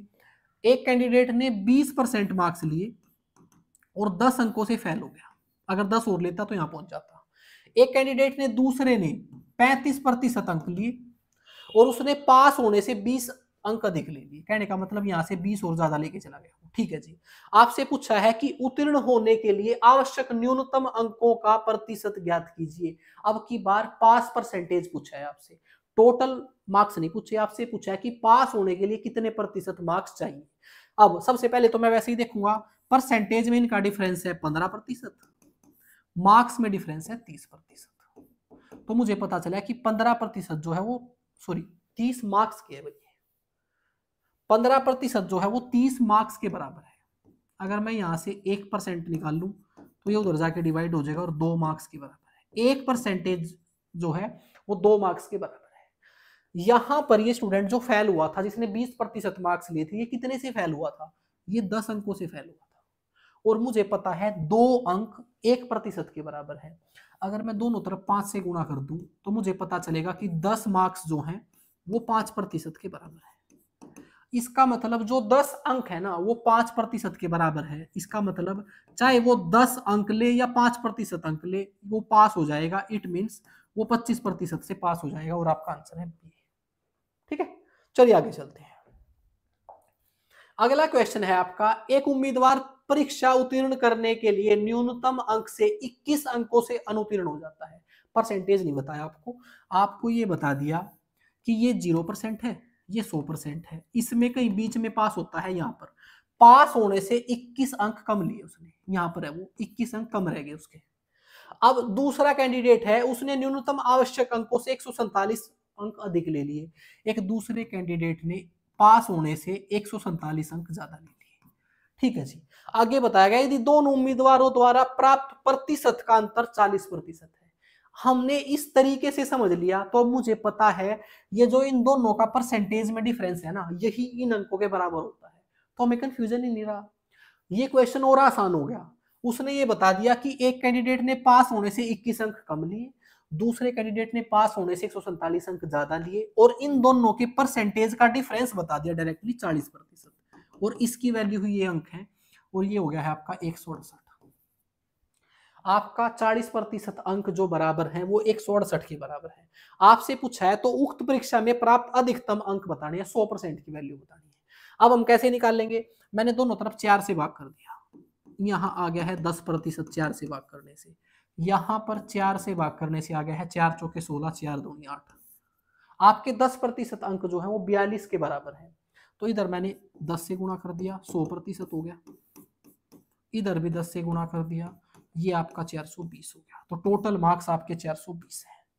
इसी क्वेश्चन में अगर आपसे वो ये पूछ लेता कि पास परसेंटेज बताओ कितना है, तो हम कैसे निकालते, तो हम ऐसे निकालते, हमने ये चेक करना है कि 21 अंक जो हैं वो कितने परसेंटेज है, बस ये चेक करो आप। 21 अंक अगर मैं देखूं, नहीं भाई अगर मैं 21 अंकों का पता भी कर लूंगा मैं तो भी पास परसेंटेज नहीं बता पाऊंगा इस क्वेश्चन में। हाँ बता सकता हूं, क्योंकि बीच में 40% का है, लंबा हो जाएगा, क्यों निकाल रहे हैं हम। अगला क्वेश्चन है, रेणु एक परीक्षा में 40% अंक प्राप्त करती है और समीक्षा के बाद भले ही उसके प्राप्त अंक में 50% की वृद्धि होती है, वह 45 अंकों से फेल हो जाती है। क्वेश्चन को बहुत ध्यान से समझेंगे।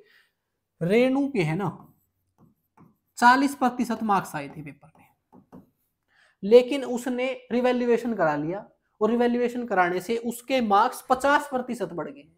अब कोई स्टूडेंट इसमें 50% ना जोड़ दे, 50% बढ़ने का मतलब ये है उसके पहले अंक जितने थे ना उसमें 50% बढ़ गया है। कहने का मतलब 40 का 50% बढ़ गया है।